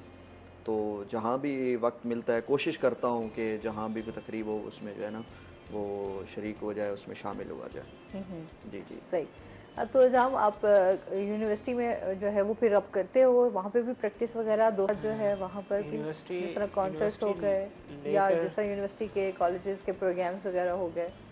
जी, यूनिवर्सिटी की जो सोसाइटी है, म्यूज़िकल सोसाइटी, वहाँ पर कुछ काम नहीं है ज़्यादा। यूनिवर्सिटी हम जाते हैं ना, तो लेकिन फ्रेंड्स कहते हैं तो मैं ले जाता हूँ घर से गिटार। फिर कभी इवेंट हो गए, हमारी जो पार्टीज़ हो गई, यूनिवर्सिटी की फेयरवेल पार्टी हो गई, उसके अलावा जो एग्ज़ाम्स के बाद पार्टीज़ होती हैं, तो उसमें तो मैं ले जाता हूँ। फिर हल्ला गुल्ला करते हैं साथ में सारे। अच्छा, तो फिर टीचर्स कितना सपोर्ट करते हैं? टीचर्स भी सपोर्ट करते हैं या नहीं? टीचर्स काफ़ी सपोर्ट करते हैं, और कुछ टीचर्स ने तो मुझे ये भी कहा है कि हमारे बच्चों को भी सिखाओ गिटार। अच्छा। तो ऐसे भी काफ़ी बार हुए हैं, कुछ टीचर्स ने मुझे कहा है कि ना मेरे बच्चे हैं, मतलब उन्हें भी गिटार सिखा दें। तो मैंने फिर कहा है उन्हें, ठीक है सिखा दूंगा, लेकिन गिटार अपना लेना पड़ेगा। तो अच्छा, गिटार लेना भी एक बहुत बड़ा काम है, ऐसे ही है ना, और वो भी अपने पैसों से, जब आप जी गिटार ले रहे हो। नहीं, सही शौक बात है। क्या शौक वालिदैन ने पैसे दे दिए थे कि गिटार ले लो? नहीं, ये भी मैंने खुद ही लिया था, खुद ही लिया था अपनी ना? पॉकेट मनी से। हाँ, वही तो मैं कह रही हूँ ना, अपनी पॉकेट मनी से चीजें खरीदना और उनकी भी जो कदर कीमत होती है उसका एहसास ज्यादा होता ऐसे ही है बिल्कुल। है ना? सही। तो अभी तक गिटार सही चल रहा है? हाँ। अभी तक तो सही चल रहा है, लेकिन आगे देखें क्या होता है। आगे देखें क्या होता है, ठीक है। अच्छा, ये बताओ कि जाहिर सी बात है, म्यूजिक की तो हम बात कर रहे थे कि आपने प्रैक्टिस करते रहते हो, आगे किसी एकेडमी में भी ज्वाइन करने का प्लान है कि किस तरह प्रॉपर जो है किसी आप उस्ताद से इसको सीखें और इसके सुर ताल जितने भी होते हैं उन चीज़ों को प्रॉपर तरीके से सीखना? जी, ऐसा माइंड बनाया तो है। अभी फ़िलहाल छुट्टियां एंड होंगी, उसके बाद जब नेक्स्ट छुट्टियां आएंगी, अब तो एंड हो जाएंगी कुछ अर्से तक, तो कुछ टीचर्स मुझे मिले हैं रियाजत के लिए जो हारमोनियम पर सिखाते हैं घर बैठकर। तो उनसे मैंने बात कर ली है, तो वो सिखाएंगे इंशाल्लाह। तो ठीक है। फिर मज़ीद अपना भी देखेंगे। कोई सॉन्ग वगैरह कुछ इस तरह का है अपना को सॉन्ग बना रहे हो या नहीं, या जस्ट अपने आपने? सॉन्ग का इरादा तो है, लेकिन अभी कुछ हद तक लिखा है खुद से, लेकिन उसे रिकॉर्ड नहीं किया, अच्छा, कंपोज नहीं किया, तो खुद वो लिखा इरादा है? है जी। अच्छा, ठीक है। तो अभी इनसे तो आप बेहतर रहनुमाई ले सकते हैं वैसे। जो जी जी। शायर होते हैं ना, वो भी हाँ आपको कहीं ना बिल्कुल कहीं बिल्कुल। आपकी रहनुमाई करते रहते हैं कि आपने अगर कहीं पर भी कुछ भी इस तरह का लिखा है तो उसमें इजाफा या कमी या कोई भी उसमें चीजें जो है आप रद्दो बदल कर सकते हैं, ऐसा बिल्कुल है? बिल्कुल ऐसे बिल्कुल ही। बिल्कुल है। क्योंकि शायरी और सिंगिंग का क्योंकि आपस में बड़ा गहरा वो ताल्लुक शायर है। लिखता है वो खास एक धुन पे और ख़ास एक रिदम पे लिखता है। हाँ। तो जब वो सिंगर को वो एक चीज़ देता है कि इसको गाओ, तो वो उसमें उसको गाइड कर सकता है कि अब मैंने इस तर्ज पे इसको लिखा है, आप इस तरह इसको गाइएगा। आपका म्यूजिक के साथ कितना लगा हुआ है? हाँ, मैं म्यूज़िक एक्चुअली क्लासिकल जो है वो ज़्यादा सुनता हूँ। मतलब मैं कवालियाँ ज़्यादा सुनता हूँ, जो गज़लें हैं पुरानी मेहदी हसन की, तो अजीज़ मियाँ साहब की कवालियाँ तो वो सुनता हूँ, क्योंकि उस अच्छा, क्या बात है, पुराने हमारे जो लेजेंड जी रह जी चुके हैं उनकी जब भी उनके सॉन्ग जी सुनेंगे जी या उनकी गज़लें सुनेंगे जी जी तो आप वो सदाबहार हैं। बिल्कुल आप सदाबहार है। किसी भी एज में जाकर आप उनको सुन सकते हैं और एंजॉय कर सकते हैं। ऐसे वैसे तो हमारी यूथ माशाल्लाह से जो है फास्ट म्यूजिक ज्यादा पसंद जी करती जी है, इसी ऐसे ही है, तरह बिल्कुल फास्ट ऐसे। म्यूजिक की तरफ है रुझान। आजकल जो लेकिन है फिर ना भी उसका वो रिमिक्स हो रहे हैं, वही सॉन्ग आप वो हाँ देखें, वही हो रहे हैं। वही सॉन्ग्स आ रहे हैं, अब लोग उन्हीं को रिमिक्स कर रहे हैं। जो अभी कुछ नए सॉन्ग्स आते हैं वो तो खैर समझ में भी नहीं आ रहे होते हाँ बिल्कुल। कि क्या शायरी है, किस हाँ चीज पे बात कर रहे हैं, कुछ समझाना है। अल्फाज भी खत्म हो गए हैं ना, हाँ पुरानी जो शेर व शायरी थी वो बहुत हाँ, ज्यादा अच्छी थी। अब जब हम सुनते हैं ओल्ड सॉन्ग मजा आने लगता है, वो अट्रैक्ट तो भी करती थी फीलिंग ना, फीलिंग आती फीलिंग। है आहिस्ता हाँ, आहिस्ता मैडम, उसकी ऐसे। वजह ये है कि उसको उन कलाम्स को लिखा भी, जो लिखे थे वो जिन्होंने लिखा वो भी लेजेंड्स थे। हाँ, ठीक है, वो बिल्कुल भी ऐसे बड़े ही है। वो लोग थे, बड़े बड़े दिल शायर से थे, आपकी बड़े अपनी अदीब थे, फीलिंग्स, बड़े अपने दानिश्वर इमोशंस। थे, बिल्कुल। हाँ, बिल्कुल उन्होंने ऐसे। लिखा, फिर उसी तरह उनको गाया भी लेजेंड्स ने भी गाया। इसी वजह से आज तक वो कलाम जो है वो मौजूद है। मौजूद है, बिल्कुल जी ऐसे जी ही है। आजकल थोड़े लिखने वाले भी जो है ना, वो भी शायद उनकी रिक्वायरमेंट ऐसी है, हाँ तो बिल्कुल। उसी तरीके से जो है वो लिखते भी हैं। क्या ऐसे सुना रहे हो हमें मैम? अब मैं आपको सुनाऊंगा आतिफ असलम का सॉन्ग, जो पाकिस्तान के लेजेंड रह चुके हैं। अच्छा चलें, तो क्योंकि हमारे पास टाइम भी शॉर्ट है। बहुत शुक्रिया आपका, बहुत अच्छा लगा आप हमारे शो में आए, और अल्लाह ताला आपको मजीद कामयाबी दे। सर आपको भी बहुत शुक्रिया। कोई जाते जाते कोई एक आधा शेर? हाँ, मैं जाते जाते जो है वो आपको एक, एक नज्म है वो हाँ हाँ, सुनाए सुनाए। सुना देगा। अजियत। बहार हो या खज़ां का मौसम, हर एक लम्हे उदास रहना, सुहानी रुत में अकेले फिरना, उसी की यादों में खोए रहना, उसी का हर एक जुल्म सहना, उसी के नखरे उठाए फिरना, उसी की बातों पे मुस्कराना, उसी पे हर वक्त शेर लिखना, ये एक अजियत से कम नहीं है। वाह। खुदा की हिकमत है इस जहां में, मिजाज सबका ही मुख्तलिफ है, खुदा न चाहे मगर ज़रा सा हो उसकी फितरत में भूल जाना, हर एक नज़र से नज़र मिलाना, ज़रा सी तलखी पे छोड़ देना, ये एक अजियत से कम नहीं है। मिजाज में हो न उसके शामिल, किसी के वादों की लाज रखना, किसी के जज्बात को परखना, हर एक पैमा को तोड़ देना, ये एक अजियत से कम नहीं है। वाह, मैं इसलिए तो बता रहा हूँ, किसी को अपना बना के रखना, ये एक अजियत से कम कम नहीं है। नहीं है। वाह, ये क्या एक बात है, अजियत। बहुत शुक्रिया थैंक यू आपका। So much. जनाब आपको भी शुक्रिया। और अभी आपसे जो है जाते हम एक अच्छा सा सॉन्ग सुनेंगे, और उसके बाद नाज़रीन फिर हम जब ब्रेक पे जाएंगे, ब्रेक से वापस आएंगे तो हमारे साथ कुछ और गेस्ट मौजूद होंगे। जी, वेलकम बैक नाजरीन। और ब्रेक के बाद हमारे साथ गेस्ट मौजूद हैं, उनका तारुफ करवा देती हूँ। ख्वाजा सगीर अहमद हमारे साथ मौजूद हैं, जो कि सियासी रहनुमा भी हैं और साथ इसके सदर किसान बोर्ड साउथ पंजाब से भी इनका ताल्लुक है। अस्सलाम वालेकुम, कैसे हैं आप? ठीक ठाक हैं? वेलकम करते हैं अपने शो में आपको। मेहरबानी जी। आज इनसे जानेंगे नाजरीन, जैसे कि आपको पता है महंगाई एकदम जो है वो बढ़ी है, तो उसके साथ साथ जो हमारा किसान है वो बहुत ज़्यादा मुतासिर हुआ है। हमारी किसान के क्या क्या मसाइल हैं, अब वो जो हालात हैं उनको वो किस तरह फेस कर रहे हैं, आगे क्या क्या मुश्किलात आ सकती हैं, इस पर आज हम डिटेल से इनसे बात करेंगे। और इसके साथ ही नाज़रीन हमारा सेगमेंट है हेल्थ टिप, तो पहले उसकी तरफ चलते हैं। आज नाज़रीन हम बात करने जा रहे हैं मेथी पर। आपको पता है मेथी एक ऐसी सब्जी है जिसके बेशुमार फ़वाइद हैं। आप उसको देखने के अल्लाह ताला की बेशुमार नेमतें रहमतें हैं, जो हम अगर खाने पीने में हम जिस तरह की बातें करते हैं तो उनके बहुत सारे, हर सब्जी के, हर फ्रूट्स के अपने ही अफादियत है। जिस तरह हम मेथी की बात करते हैं तो मेथी के बेशुमार, इसमें तो सबसे ज़्यादा जो है इसका मिजाज वो गर्म खुश्क है। जो ज़रा गर्म मिजाज के लोग होते हैं वो ज़रा जो है मेथी का इस्तेमाल कम करें, बल्कि उसको अगर पालक में मिक्स करके सालन बना सकते हैं उसका, तो वो उसके लिए बहुत ज़्यादा फ़ायदेमंद है। इसके अलावा इसमें iron, vitamin A, vitamin B और विटामिन सी जो है वो वाफिर मकदार में पाया जाता है, आपके इम्यून सिस्टम को बेहतर करती है, और इसके साथ साथ जो है आपको डाइजेस्ट करने में भी मदद देती है। और स्पेशली जिन लोगों को कमर का दर्द होता है, जिगर के हवाले से जो बीमारियाँ हैं, जिगर में दर्द होता है, उसके लिए बेहद मेथी जो है वो मुफीद है। और इसके साथ साथ जो दमा के मरीज़ होते हैं, जिनको अस्थमा का प्रॉब्लम होता है, उनके लिए ये अगर उनको जुशादा बनाकर उसका अगर पिलाया जाए और उसमें थोड़ा सा शहद मिक्स करके, तो ये उसके लिए बहुत ज़्यादा ही फ़ायदेमंद है। और स्पेशली जो लोग शुगर के मरीज़ होते हैं, जिनको बहुत ज़्यादा शुगर का मसला है, उनके लिए मेथी जो है वो बहुत ज़्यादा फ़ायदेमंद है। अगर हमारे खुद जो रिलेटिव्स हैं उनका ये बड़ा एक्सपीरियंस रहा कि उन्होंने कुछ अर्सा मेथी बहुत इस्तेमाल की, लेकिन जब उनकी शुगर चेक की गई तो उनकी शुगर जो है वो बिल्कुल नॉर्मल आई और काफ़ी अच्छा जो है वो इसी तरह उन्होंने अपनी चीज़ों को बेहतर किया, ताकि जिससे हम अपने खानों को बेहतर कर सकते हैं, चीज़ों को बेहतर कर सकते हैं, तो हम एक अच्छी सेहत वाली ज़िंदगी जो है वो गुजार सकते हैं। इसके साथ साथ आपकी स्किन के लिए बहुत ज़्यादा फ़ायदेमंद है। जो हम देखते हैं हमारे स्किन के बहुत ज़्यादा मसाइल हैं, एक तो मुल्तान की गर्मी और उसके बाद यहाँ की मिट्टी और उसके साथ जो आपके स्किन पर प्रॉब्लम्स होते हैं, एक्नी हो जाती है, झुर्रियाँ हो जाती हैं, छाइयाँ बढ़ जाती हैं, उसके लिए मेथी जो है वो बहुत ज़्यादा फ़ायदेमंद है और आपकी स्किन के लिए बहुत ज़्यादा अच्छी है। अगर आप इसके मेथी दाना जो है वो अगर आप इस्तेमाल करते हैं, उसका पेस्ट बनाकर चेहरे पर इस्तेमाल करते हैं, तो आपकी स्किन जो है वो बहुत ज़्यादा एक तो झुर्रियाँ ख़त्म हो जाएंगी, छाइयाँ भी ख़त्म होंगी और स्किन जो है आपकी बड़ी ग्लो करेगी। इसके साथ साथ जो है इसका सालन बनाया जाता है मेथी का, आपको पता ही है। पालक के साथ इसको मिक्स करके बनाया जा सकता है। डिफरेंट इसको जब ड्राई किया जाता है मेथी के पत्तों को, तो आप इसे किसी भी सब्जी में इस्तेमाल कर सकते हैं, मिक्स सब्जी में इस्तेमाल कर सकते हैं, सालन आप बना रहे हो, चिकन बना रहे हो, उसमें भी आप इसको इस्तेमाल कर सकते हैं।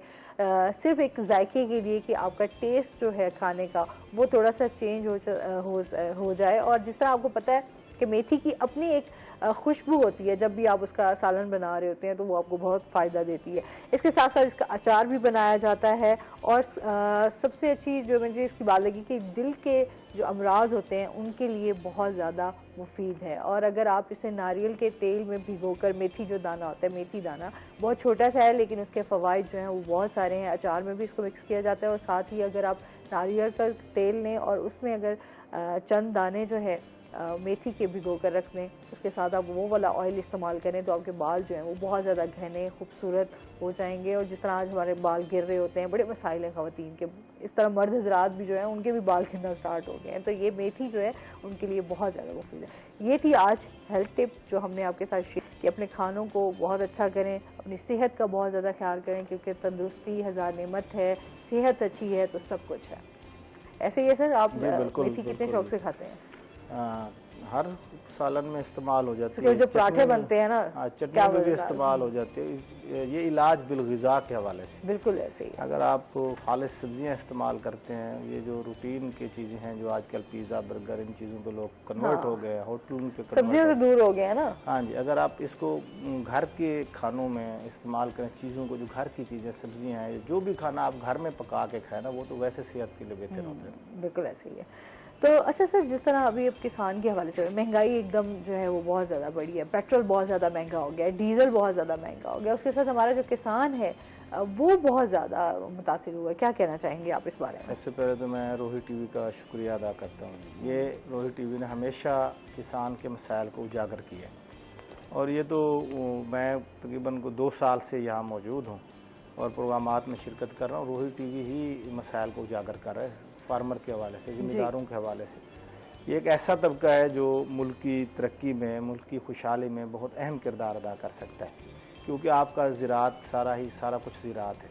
हुकूमतें इस पर तवज्जो नहीं देती, उनके अपने तरीक़ेकार होते हैं, उनके अपने इंटरेस्ट होते हैं। ज़ाहिर बात है, एक ऐसा तबका जो आपको रेवेन्यू भी दे सकता है, सारी चीज़ें दे सकता है, लेकिन बोल नहीं सकता, बात नहीं कर सकता, इसलिए उस पर ज़्यादा स्ट्रेस देती है हुकूमतें, अपनी इंटरेस्ट के लिए सारा कुछ उनको कुर्बान करते हैं। ये जो इतने अरसे से ये IMF की तरफ दौड़ रहे हैं, ये सारी चीज़ें उस तरफ लेके जा रहे हैं, अगर अपने फार्मर को उठा लें ना, एक दफ़ा अपने ज़िम्मेदार को उठा लें, टेक्नोलॉजीज़ के ज़रिए से उठा लें, उनको सपोर्ट के हवाले से उठा लें, तो मेरा नहीं ख्याल कि हमारा ज़िम्मेदार तरक्की ना करे, हमारा मुल्क तरक्की ना करे। इतना ज़्यादा रेवेन्यू आ सकता है। अगर रशिया में आ सकता है कि वहाँ से आप गंदम वहाँ से खरीदने चाह रहे हैं जहाँ इतनी बर्फबारी होती है, जहाँ बर्फ ही बर्फ होती है, वहाँ अगर उन्होंने इतना बड़ा सिस्टम कायम कर लिया, हमारा तो खित्ता ही ऐसा है कि जहाँ अल्लाह ताला ने हर चीज़ के हवाले से हर चीज़ मौजूद है। कौन सी चीज़ आपके मुल्क में नहीं है? हर चीज़ आपके किसान काश्त कर सकता है। आपको 4 मौसम अल्लाह ताला ने दिए, हर फसल यहाँ काश्त होती है, बिल्कुल, लेकिन सिर्फ उस हुकूमत की तवज्जो नहीं है इस पर। आप देखें गंदम और कपास जो है वो बहुत ज्यादा हमारे इस जनूबी पंजाब में जो है, जनूबी पंजाब में इतना बड़ा एरिया पड़ा हुआ है बलूचिस्तान का, जनूबी पंजाब के इतने ज्यादा एरिया बंजर पड़े हुए हैं, चोलिस्तान पड़ा हुआ है। अगर यहाँ आप फसलात काश्त कर लें तो आपकी मुल्क की जरूरत भी हो सकती है पूरी, और बाहर भी भेज सकते हैं। बिल्कुल ऐसे। इससे आप रेवेन्यू भी कमा सकते हैं, पैसा भी कमा सकते हैं, लेकिन ये उनको तो अपनी जाति मफादात से बाहर निकलेंगे, सोचेंगे ना, तो फिर काम होगा ना। बिल्कुल ऐसे ही है। तो मुल्क के लिए सोचना कौन सोचे, पहले बात तो ये आ जाती है, हमारे जो लीडर है अभी तो उनकी अपने इक़्तिदार के ही मसले जो हैं वो नहीं हल हो रहे, तो वो फिर मुल्क के लिए क्या? देखिए ये तो इनका ये रस्साकशी जारी है। देखिए पिछले जो थे उन्होंने जो मुल्क के साथ किया है वो आपके सामने, और ये जो आए हैं ये जो कुछ कर रहे हैं ये भी आप लोगों के सामने। हम तो बार बार ये कह रहे हैं कि इनसे इनको निजात मिले, अवाम को, कौम को निजात मिले, ताकि कोई निजात दहिंदा ऐसा हो जो इनके सही मानों में कौम की रहनुमाई करे। और उसके साथ ये भी है कि जो दयानतदार क़यादत है, ये एक दूसरे पे इल्जामात की जो इनकी जंग है ये तो जारी है। हाँ। ये तो शुरू से जारी है। तो फिर ही कुछ जी हाँ, ये तो कौम को देखना चाहिए ना जी। कौम के सामने बाकी भी लोग मौजूद हैं, जमात इस्लामी मौजूद है कौम के सामने। बिल्कुल, इस पर मजीद हम बिल्कुल इस पर मजीद हम बात करेंगे। नाज़रीन अभी हमने जाना है ब्रेक पे, हमारे साथ रहिएगा।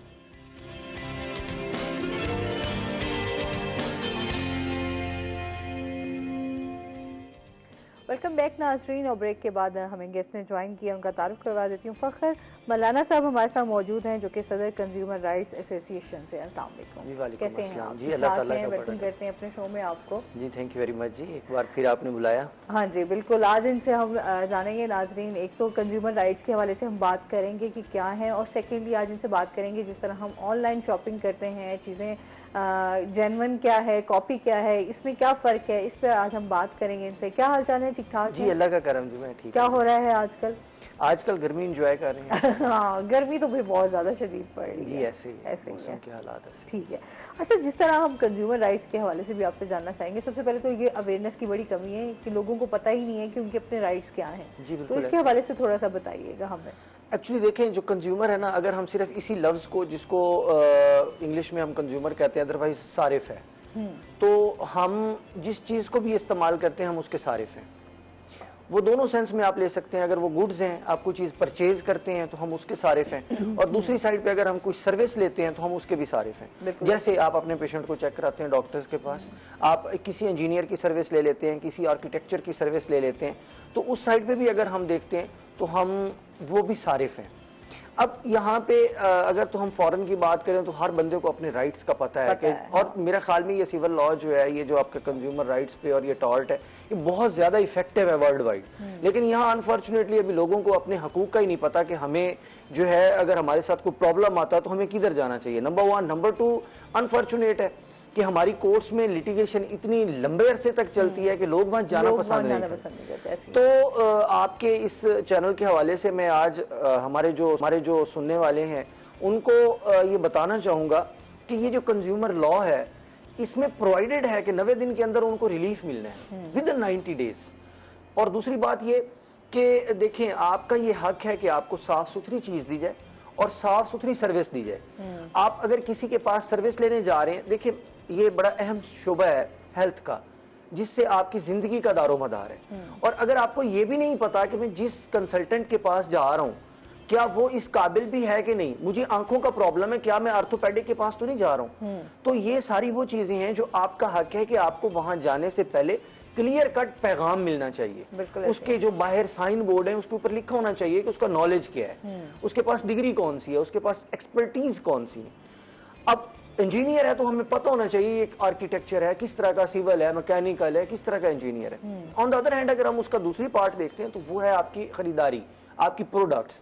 आपको ये पता होना चाहिए कि मैं जो करने जा रही हूँ या जा रहा हूँ वो ओरिजिनल है, क्या वो मेरी सेहत के लिए नुकसानदेह। तो देखें, खरीदारी में तो आपकी इलेक्ट्रॉनिक्स है, आपकी इस्तेमाल में पता चले वो तो हर चीज आपकी अवेलेबल है ना। अब तो आपकी जो चीजें जरूरियात की हैं, आप जस्ट आपके पेजेस हैं, सोशल मीडिया आप समझते हैं कि इस टाइम जो बहुत ज्यादा इन है। बिल्कुल ऐसे आपकी हर चीज आपके ऐसे फर्स्ट डोर पे आपके पास मौजूद है, अपने जस्ट ऑर्डर करना है, ऑर्डर देख लीजिए। लेकिन वही बात आ जाती है, जब आप चीजें ऑर्डर कर रहे होते हैं वाकई आपको आइडिया नहीं होता कि किस क्वालिटी की है, क्या चीज आपके पास आने वाली है। बस आपको वो होता है कि एक सस्पेंस भी क्रिएट होता है कि अच्छा ये चीज आएगी तो पता चलेगा कि क्या चीज है। बिल्कुल ऐसे ही आपकी, इवन आप जैसे अभी सोशल मीडिया की बात कर रहे हैं, आपके पेजेस जो हैं, शॉपिंग पेजेस जो हैं, जब उसके ऊपर आप जाते हैं तो वहां पे उसकी जो नुमाइश की गई होती है वो बेसिकली कुछ और होती है। हाँ ठीक है, वो आपके जो कंप्यूटर ग्राफिक्स हैं उनके जरिए उसको कुछ और पेश किया जाता है, लेकिन जब वो ओरिजिनल में आपके सामने आती है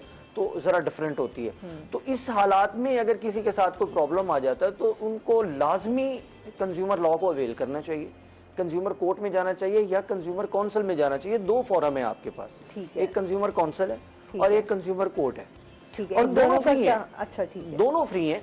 जो कंज्यूमर काउंसिल है वहां पे आपने सिंपली अपनी जो आपके साथ इशू हुआ है आपने एक दरखास्त लिखनी है और कंज्यूमर काउंसिल में जमा करा देनी है। वहां पे असिस्टेंट डायरेक्टर लीगल होते हैं, वो उस बंदे को बुलाएंगे, उस पार्टी को बुलाएंगे, सुनेंगे और आपकी दाद रसी जो है वो through deputy commissioner, he is the head of that council, वो आपकी अशकजोई हो जाएगी। हो सकता है आपको वहां तक भी ना जाना पड़े, काउंसिल में ही आपका मामला हल हो जाए। सही।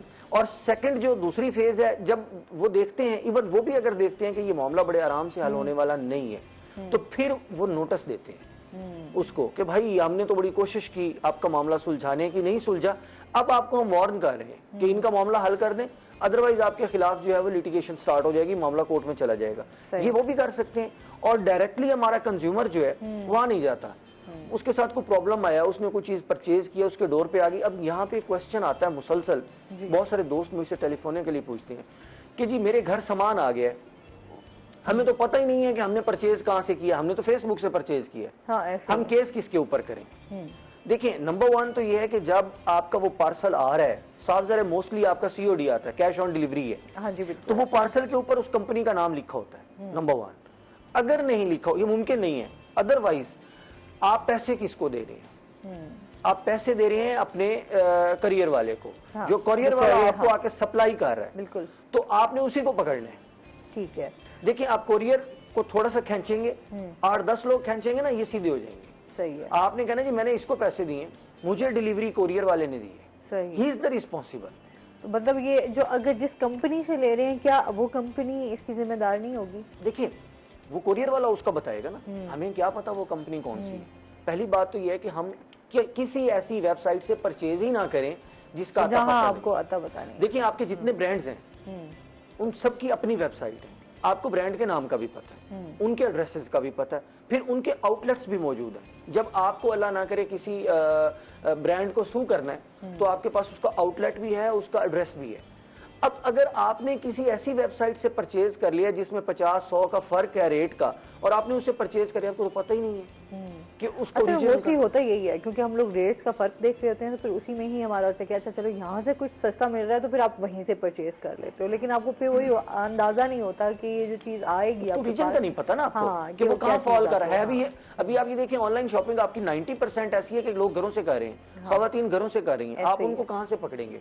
फिर आपके पास एक ही जरिया रह जाता है, और वो है आपका कोरियर सर्विस। सही, क्योंकि जब वो अकाउंट ओपन करवाएगा वहां पे तो अपना पूरा एड्रेस देगा। बिल्कुल ऐसी है, क्योंकि आपकी पेमेंट जा रही है और वो फिर आगे उसको ट्रांसफर करेगा कंपनी को, बिल्कुल और फिर आप उसके तो फिर आप वहां तक पहुंच सकते हैं, और आपकी वो चीज रिप्लेस भी हो सकती है, आपको उसकी अमाउंट भी वापस मिल सकती है।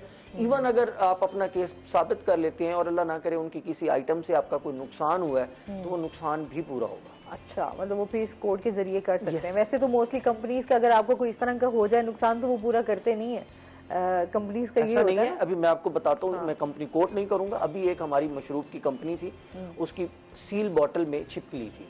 अच्छा, अब अगर खुदा ना खास्ता वो कोई बंदा इनहेल कर लेता तो क्या होता? उसको 10 लाख रुपए फाइन हुआ, बंदे को 10 लाख रुपए मिला, कंपनी सील हुई। ठीक है, ये मुल्तान कोर्ट की बात बताओ। अच्छा, जज साहब ने वो कंपनी सील की, बंदे को जुर्माना मिला, वकील की फीस मिली, हालांकि बॉटल की कीमत कितनी है? 35 रुपए, और सरकारी खजाने में भी 3-4 लाख रुपए जमा करवाने का उसको ऑर्डर हुआ है। तो यूं नहीं है, इतना ये आसान नहीं है। अभी एक और फ्रॉड आ रहा है आजकल जो लोगों के सामने मुसलसल, ऑनलाइन के अलावा ये जैसे जैसे आपकी प्राइस अप हो रही है, तो ये गाड़ियों वाले जो मैन्युफैक्चरर हैं ये फ्रॉड कर रहे हैं। वो होता ही है कि आपने पूरी पेमेंट दे दी, गाड़ी आपकी बुक हो गई कि जी 2 महीने बाद आपको गाड़ी मिल जाएगी। अब उस 2 महीने में आपकी गाड़ियों के जो रेट हैं वो अप हो गए, उन्होंने फिर आपको लेटर लिख दिया जी क्योंकि आपकी डिलीवरी नहीं हुई, हाँ, तो वो रेट बाकी पैसे जमा करवाए। ठीक, ये इलीगल है। जब आपने पेमेंट ही पूरी कर दी है, हाँ, तो फिर क्या उसमें? तो फिर तो आपको सिर्फ यूनिट मिलना है, बिल्कुल है, फिर आपको एक्स्ट्रा अमाउंट नहीं मिलनी। तो वो केसेस आजकल कोर्ट्स में आ रहे हैं, लोगों को बहुत ज्यादा अवेयरनेस हो चुकी है। और हमारी जो काउंसिल है, कंज्यूमर प्रोटेक्शन काउंसिल जो है, वो इस पर बहुत ज्यादा काम कर रही है। बहावलपुर की हमारी जो मैडम काम कर रही हैं, जिनकी ड्यूटी है, मुल्तान है, साहिवाल है, यहाँ जो हमारे नजदीक हैं डेरा गाजी खां है, यहाँ मुसलसल लोगों को आगाही दी जा रही है। मुसलसल कॉलेजेस में जाके, मुख्तलिफ इंस्टीट्यूट्स में जाके लोगों को बताया जा रहा है कि आपके हकूक हैं, कम टूवर्ड्स फॉरवर्ड। और जरूरी भी है, अवेयरनेस जितनी होगी उतनी, जिसमें क्योंकि फेक लोग ज्यादा है ना इस टाइम, तो उससे बचने के लिए हमारे पास ये है कि जितनी अवेयरनेस होगी लोगों को, जितना आप बताएंगे उतना ही हमारी बेहतरी है ना, लोगों के लिए बड़ी आसानियां हो जाएंगी, अच्छी चीजें मिलनी शुरू हो जाएंगी, और आपकी जो मनी का ज़िया है वो बच सकते हैं, आप बच जाएंगे। बिल्कुल ऐसे ही है। अच्छा सर, किसानों के हवाले से फिर आ जाते हैं, हमारा जो टॉपिक चल रहा था ये भी अवेयरनेस है। दूसरा सेकंड, किसानों के मसाइल पे आज हम बात कर रहे हैं। बहुत सारी मुश्किलात हैं, आप क्या समझ रहे हैं इसमें कौन कौन सी मुश्किलात का उनको ज्यादा सामना करना पड़ रहा है? इस वक्त भी सबसे जो बड़ी मुश्किल है किसान के हवाले से, तो ये जो खाद की अवेलेबिलिटी थी ना जी, उसको उन्होंने इतना मुश्किल प्रोसेस बनाया है जिसकी कोई हद नहीं। मुश्किल प्रोसेस ये है कि पहले वो गोशवारा बनाएंगे, पटवारी के पास जाएंगे, इतनी दूर दराज सफ़र करके, फिर वहाँ से वो गोशवारा लेके जाएंगे जो उन्होंने सेंटर, 100 कार्ड सेंटर डिक्लेयर किए, तो वहाँ जाता है और वहाँ से जाके 2-4 बोरियाँ जो है ना वो लिखी हुई वो मिलती है। असल में जो एक्चुअल है वो अंडर हैंड बिक रहा है, ठीक है, खाद बिकती है। ये तो पिछले सालों से हम इसके लिए आवाज़ उठा रहे हैं, बार बार वही चैनल के हवाले से भी हम आते रहे, यहाँ बार बार बात करते रहे, तो ये एक इतना बड़ा इशू है जिसके हाथ में। सेकेंडली ये जो पेट्रोल की या डीजल की कीमतें हैं, हाँ, तो उस पर कोई सपोर्ट प्राइस नहीं है फार्मर के लिए। असूली तौर पे तो ये जो इतनी ज़्यादा कीमतें बढ़ा रहे हैं, ये तो इम्पैक्ट आता है, काश्त पे इम्पैक्ट आता है, लोग काश्त करने के काबिल नहीं रहते, फिर उनके जो अखराजात होते हैं फसल पे जो होने होते हैं वो नहीं कर पाता, तो अल्टीमेट उसकी जो प्रोडक्शन है वो उस लेवल की नहीं आती, रिजल्ट जो आते हैं वो फिर उसके मुतबादिल आते हैं। और ये सिर्फ ये नहीं है, हर चीज़ पे अब ये उन्होंने बिजली की कीमत बढ़ाई है तो वो उसका डायरेक्ट, अच्छा ये तो एंड कंज्यूमर पे इफेक्ट आता है ना, जो इन सारी चीज़ों का जो एंड कंज्यूमर है वो फार्मर है। अब ये आप पेस्टिसाइड के जरिए अद्वियात की कीमतों का लगा लें, इंपोर्ट पे इन्होंने टैक्स वगैरह लगाए हैं, तो इस पे भी वो भी कीमतें बढ़ी हैं, हर चीज़ की कीमत बढ़ी, क्योंकि पेट्रोलियम मसनूआत तो हर चीज़ में इस्तेमाल होती हैं, हर चीज़ में ये इसका एक शेयर है। ना तो कोई खाद की कोई शार्टेज है, ना कोई खाद की कमी है, ना ऐसा कोई ऐसा सिलसिला है, लेकिन इन्होंने खुद साख्ता महंगाई शुरू कर दी, और यही बात चीज़ें बढ़ाई हैं तो महंगाई बढ़ गई है और उनके मसाइल और ज़्यादा बढ़ गए हैं फार्मर्स के। अब जो फसलें आती हैं, अब सही तरीके से अब काटन की फसल है जिस वक्त लगी हुई मरहल में, पिछले साल के निस्बत इस वक्त काश ज़्यादा हुई, एंड पे जाके फार्मर को थोड़ा सा रेट बेहतर मिला, तो उन्होंने इस फसल की तरफ रुख किया, क्योंकि ये इसको गोल्ड, वाइट गोल्ड कहते थे ना जी, पाकिस्तान की काटन सबसे अच्छी है, बहुत ज्यादा इसमें पाकिस्तान की काटन पूरी दुनिया में मशहूर है, तो ये जनूबी पंजाब सबसे ज्यादा इसी में काश्त होती है। हाँ जी, बिल्कुल। तो अब काश्त का वो जो मरहला है उसका अब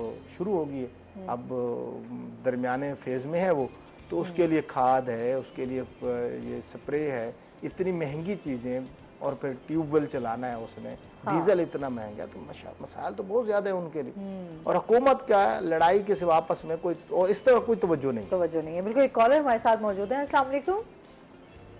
वालेकुम अस्सलाम जी। जी, मोहम्मद रफीक हमारे साथ मौजूद है मियां चन्नू से, क्या कहना चाहेंगे? सर मैं आपको ये कहना चाहता हूँ कि आज तक जनूबी पंजाब में खाद का बुरान तो हल ना हो, खाद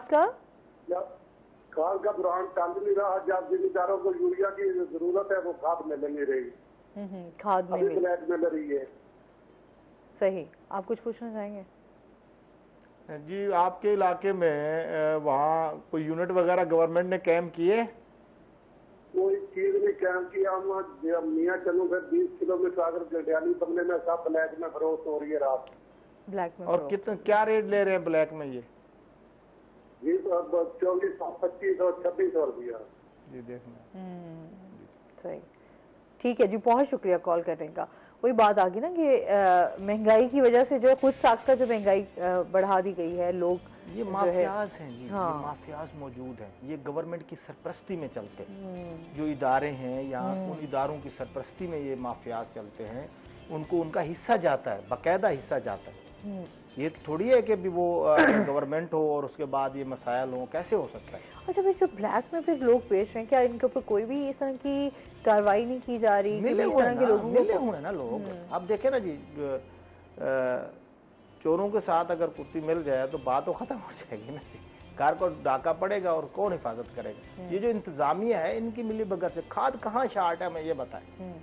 खाद अवेलेबल है, लेकिन उसकी उस पर जो है जिस तरह लोग जो है वो खुद साख्ता महंगाई करके बैठे हुए हैं, वो नहीं काबू में आ रहे। काबू में क्यों नहीं आ रहे? काबू में आते हैं, लेकिन इनकी मिली भगत की वजह से वो छूट जाते हैं। हाँ, छूट क्या जाते हैं, ये जाते नहीं है उनको, उनके साथ तय होता है, मंथली जाती है। ये तयशुदा ऑन एयर प्रोग्राम कर रहा हूँ, बता रहा हूँ। ये आज से नहीं है, पिछले सालों से भी था। हमने जो इन्होंने फार्मर्स के लिए जो कार्ड इशू किया था, इस पे भी हमने आवाज उठाई थी। अच्छा। हमने पिछले साल भी बार बार इनको कहते रहे जो कार्ड है ये उसकी मुश्किलात में इजाफा है, अब डायरेक्ट सब्सिडी दे। सही। क्यों नहीं देते खाद पे डायरेक्ट सब्सिडी? अगर वो माफिया है तो आप उनके साथ या तो अहनी हाथों से निपटा, हुकूमत इनके हाथ में है ना जी, या फिर दूसरा तरीका यह है कि डायरेक्ट सब्सिडी दें। आप खाद की कीमत कम कर दें, उनको पूरा रेट मिले जो वो चाहते हैं। फार्मर की तो मुश्किलात में आसानी पैदा हो ना, फार्मर तो थोड़ा सा रिलीफ उसको मिले ना। जाहिर सी बात है, किसान को जो इतनी मुश्किलात का सामना करना पड़ रहा है, तो फिर उसने फसल भी काश्त करनी है, महंगाई भी है, और फिर इस तरह खाद का मिलना जो बड़ी अहम है। ये आपके मुल्क के सारे मसाइल का हल सिर्फ फार्मर्स में रखा है। अगर इस तबके को उठा दिया जाए तो हमारा मुल्क जो है वो स्टेबल हो सकता है। बिल्कुल।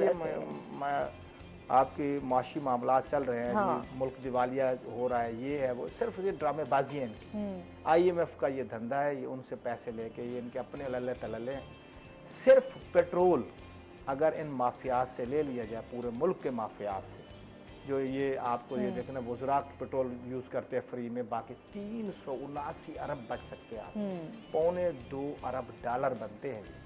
अगर ये $1 अरब, $1.25 अरब की किस्त है, सिर्फ पेट्रोल कंट्रोल कर लें, कंट्रोल करने के, और उसके बाद ये वापडा बिजली इनके बाप की है, ये इस्तेमाल करते हैं फ्री में, तनख्वाहें नहीं लेते। 500 यूनिट, 1000 यूनिट, ये सिर्फ इनके नहीं है, ये आर्मी के अफिसरान के लिए भी है, ये वुज़रा के लिए भी है, ये ब्यूरोक्रेट्स के लिए भी है, ये जजेस के लिए भी है। ये मुल्क को अगर बचाना चाहते हैं, मुल्क के साथ मुखलिस हैं, तो इनको चाहिए निकाले ना सारी चीजें, ये उससे निकाल ले, मुल्क खुद ब खुद सीधा हो जाएगा। सिस्टम है ना, हमारा जो सिस्टम है उसको बेहतर करने की जरूरत है। जिस दिन सिस्टम बेहतर हो गया, शायद उस टाइम हमारे ये मसाइल भी नहीं होंगे जो आज डिस्कस कर रहे हैं, यही चीजें। अच्छा, जिस तरह अभी ब्लैक में हम बात कर रहे हैं, इसके हवाले से भी कोई फार्मर को, किसान को कोई रिलीफ मिल सकता है, या वो आकर इस कोर्ट में अपनी कंप्लेंट कर सकता है या नहीं, या इस तरह, या उनका लहदा है? नहीं, किसान के हवाले से अगर हम बात करते हैं तो जो कंज्यूमर कोर्ट है ना, बेसिकली ये स्पेसिफिक है। किसान आते हैं, मिसाल के तौर पे किसान को बीज दिया गया और उसको ये कहा गया कि ये हाइब्रिड बीज है और इसकी इतनी औसत है, और वो नहीं आती, तो वो किसान को इसी कोर्ट में आएगा। अच्छा, इसी कोर्ट में आएगा जी। दूसरी बात ये कि किसान को, जैसे अभी एक इशू तो ये अपनी जगह पे खड़ा है कि उसको ब्लैक में खाद मिल रही है, होता ये कि खाद मिली, ब्लैक में मिली और 2 नंबर मिली। हाँ, तो जब उसको खाद 2 नंबर मिली, यानी कि वो जो उसको 19-20 का फायदा होना था वो भी नहीं हुआ, तो फिर वो इशू लेके वो कोर्ट में आएगा। किसान बिल्कुल आ सकता है, अपने बीज के खिलाफ आ सकता है, खाद के खिलाफ आ सकता है। इवन आपका देखें जो डीजल है वो आपको 1 नंबर नहीं मिलता, बाज़ वो मिक्सिंग में है, आपका इंजन खराब हो गया, ये सारी चीजें हर मिलावट ऐसा लगता है जैसे हर चीज में है, पेट्रोल में, डीजल में, आपकी खाद, आपके बीज, आपके स्प्रे जो है, वो उनमें लाजमी कहीं ना कहीं कोई ना कोई चीजें जो है वो मिलावट। बेसिकली देखें, इस सब की जो जड़ है ना, वो जो जैसे भी सगीर भाई कह रहे थे, वो आपकी अपनी एडमिनिस्ट्रेशन है। आपकी अपनी एडमिनिस्ट्रेशन अगर ठीक हो जाती है तो सारी चीजें ठीक हो जाएंगी। हाउ इज इट पॉसिबल कि आपकी मार्केट में एक चीज है और आपको नहीं मिल रही? ये मुमकिन नहीं है। दूसरी बात ये कि आपकी एडमिनिस्ट्रेशन को हर चीज का पता होता है, वो उसको कंट्रोल कर सकती है, लेकिन वो करना नहीं चाहते। अगर उन्होंने कंट्रोल कर लिया तो सुकून हो जाएगा, सुकून हो जाएगा तो मामला और तरफ चल पड़ेंगे, और वो सुकून नहीं चाहते। हमें वो अपनी गेमों में उलझा के, अपने इश्यूज में, किसान अपने मामलात में उलझा हुआ है कि मुझे खाद कहां से मिलनी है, अच्छा बिजली उसकी इतनी महंगी हो गई है, अच्छा बिल भी आ रहा है और बिजली भी नहीं है, उसका पानी पूरा नहीं हो रहा, जब वो इन मामलात से निकलेगा तो किसी और मामले को डिस्कस करेगा ना। बिल्कुल ऐसे ही है। तो हमारी बेसिक जिस फोरम पे, मतलब है मैं जिस टॉपिक पे आज आपके सामने बैठा हूं कंज्यूमर पे, बेसिकली तो हर बंदा ही कंज्यूमर है ना, किसी ना किसी साइड पे जाके बिल्कुल हर बंदा है। कंज्यूमर है। और मैं ये समझता हूं कि हमारी अपनी जो फोरम इसके लिए बनाए गए हैं, कंज्यूमर के लिए बनाए गए, वो भी ठीक तरह से काम नहीं कर रहे। देखिए, expiry, guarantee, warranty, manufacturing, rates, ये सारा काम चेक करना किसका काम है? अथॉरिटी का काम है ना, जो कंज्यूमर को डील कर रही है। आपकी मार्केट में आधी से ज्यादा चीजें ऐसी पड़ी हैं जिन पे एक्सपायरी वगैरह नहीं है, तो वो किसका काम है? आपका काम है, मेरा काम है? नहीं ना, अपनी चीजें वो हैं, अथॉरिटीज का काम है। और अथॉरिटीज तो उलझी हुई हैं कि हमने अपना घर कैसे भरना है। आप ये देखें, इवन कि हमारे जो खाने पीने के अनाज वाली चीजें हैं वो हमारी इतनी उसमें मिलावट है। आपकी मिर्च हो गई, आपकी हल्दी, आपकी इसके मसाला जात जो हैं उनमें आप देख लें किस तरह की मिलावट की जाती है, जो हमारी सेहत के लिए नुकसानदेह है। तो उस पर भी लोग जो है वो काफी उनको जुर्माने भी किए जाते हैं, लेकिन फिर वही लोग होते हैं जो उनकी वही फैक्ट्री वैसे ही बहाल। इसमें थोड़ी सी बात मैं ऐड कर दूं, वैसे जो मैंने अभी कुछ मेरे जो इंटरनेशनल टूर्स थे, मैंने वहां जाके नोट किया, हमारे पाकिस्तान में जो जुर्माने हैं ना वो बहुत कम है। अनफॉर्चुनेट इशू है। देखिए, एक बंदा सही है और उसे अगर आप ये कहते हैं कि अगर तुमने गलत काम किया तो आपको इतने हजार या इतने लाख रुपए जुर्माना होगा, तो जब है ही सही तो उसे क्या खौफ है? अभी आपके चालान देख लें, गवर्नमेंट ने थोड़े से चालान का रेट बढ़ाया, आपकी ट्रांसपोर्टरों ने हड़ताल शुरू कर दी। देखिए, चालान जितना मर्जी हैवी हो, जब आपने ओवर स्पीड चलानी नहीं है तो आपको किस चीज का खौफ है? हमारा यहाँ पे इशू ये है कि आपका मिलावट वाला बंदा पकड़ा गया, मजिस्ट्रेट के पास पेश होगा, 500 रुपए जुर्माना होगा, छूट जाएगा। तो देखें, वो जाते फिर वो 500 की बजाय ना वो 500 की ईंटें और रगड़ के अंदर मिर्चों में डाल देगा। अरे 500 भर गए। अगर उसका ये फाइन, अगर उसका ये पकड़ा जाता है प्रॉपरली और उसका ये फाइन उसको 20 लाख रुपए होता है, तो मेरा नहीं ख्याल कोई भी बंदा कभी मिर्चों में मिलावट डालेगा। बिल्कुल ऐसे ही। फिर वो एक डर, एक खौफ होता है ना कि मैंने कुछ इस तरह का मेरी 3 महीने की इनकम जो है ना फाइन में चली जाएगी। हमारे जो फाइन्स हैं वो कम है। इस पर मजीद भी हम बात करेंगे नाज़रीन, अभी हमने जाना है ब्रेक पे, हमारे साथ रहिएगा।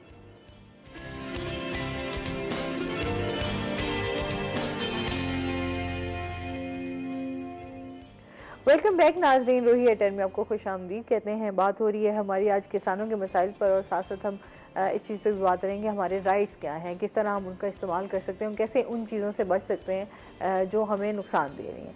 अच्छा, जिस तरह अभी हम किसानों के उसमें देख रहे हैं, तो हमारी जो एक्सपोर्ट है उसको कितना बेहतर कर सकते हैं? अभी आप समझते हैं कि हालात हम जाएंगे इस तरफ, प्रोडक्शन की तरफ जाएंगे या नहीं? देखिए, पहली बात तो ये कि जो हालात बने हुए हैं ना, अगर हुकूमत वो जो देगी उसकी एक्सपोर्ट बेहतर होगी ना। अगर आप अपने फार्मर को उस लेवल पे ले आएंगे कि वो एक्सपोर्ट कर सके अपनी चीज़, क्वालिटी वाली चीज़ जाएगी ना। अब ये जो आपका ये जो आम का सीज़न गुजरा है, आम ख़राब हुआ है हमारा अच्छा खासा, मौसम की वजह से ख़राब हुआ है, लेकिन उसके और भी बहुत सारी चीज़ें थी जो उनको अवेयरनेस दी जाती है, उनको आम को प्रिजर्व कैसे किया जा सकता है, उनको कैसे बचाया जा सकता है। धूप आई है, मौसम चेंज नहीं हुआ, गर्मी की शिद्दत बढ़ी है, तो उनको पानी दिया जाता, खाद दी जाती है और जो चीज़ें हैं उनको अवेयरनेस दी जाती, तो वो जो बाहर चीज़ जाएगी उस क्वालिटी की जाएगी। क्वालिटी की तब जाएगी अगर आप उसको क्वालिटी की चीज़ें देंगे, पौधे को, अपनी फसल को उस लेवल पे तैयार करेंगे। आपके फ्रूट्स हैं उस लेवल पे तैयार करेंगे, वो बाहर जाएंगे। आपका फार्मर जब मरा हुआ होगा वो कैसे करेगा? अभी एक बात हो रही थी कि कंज्यूमर कोर्ट के हवाले से फार्मर्स तो बहुत ज्यादा इलिटरेट है ना, पढ़ा लिखा तो है नहीं ना, ये तो पूरी दुनिया को पता है ना। और दूसरा ये है कि वो अपनी बात कर भी नहीं सकता।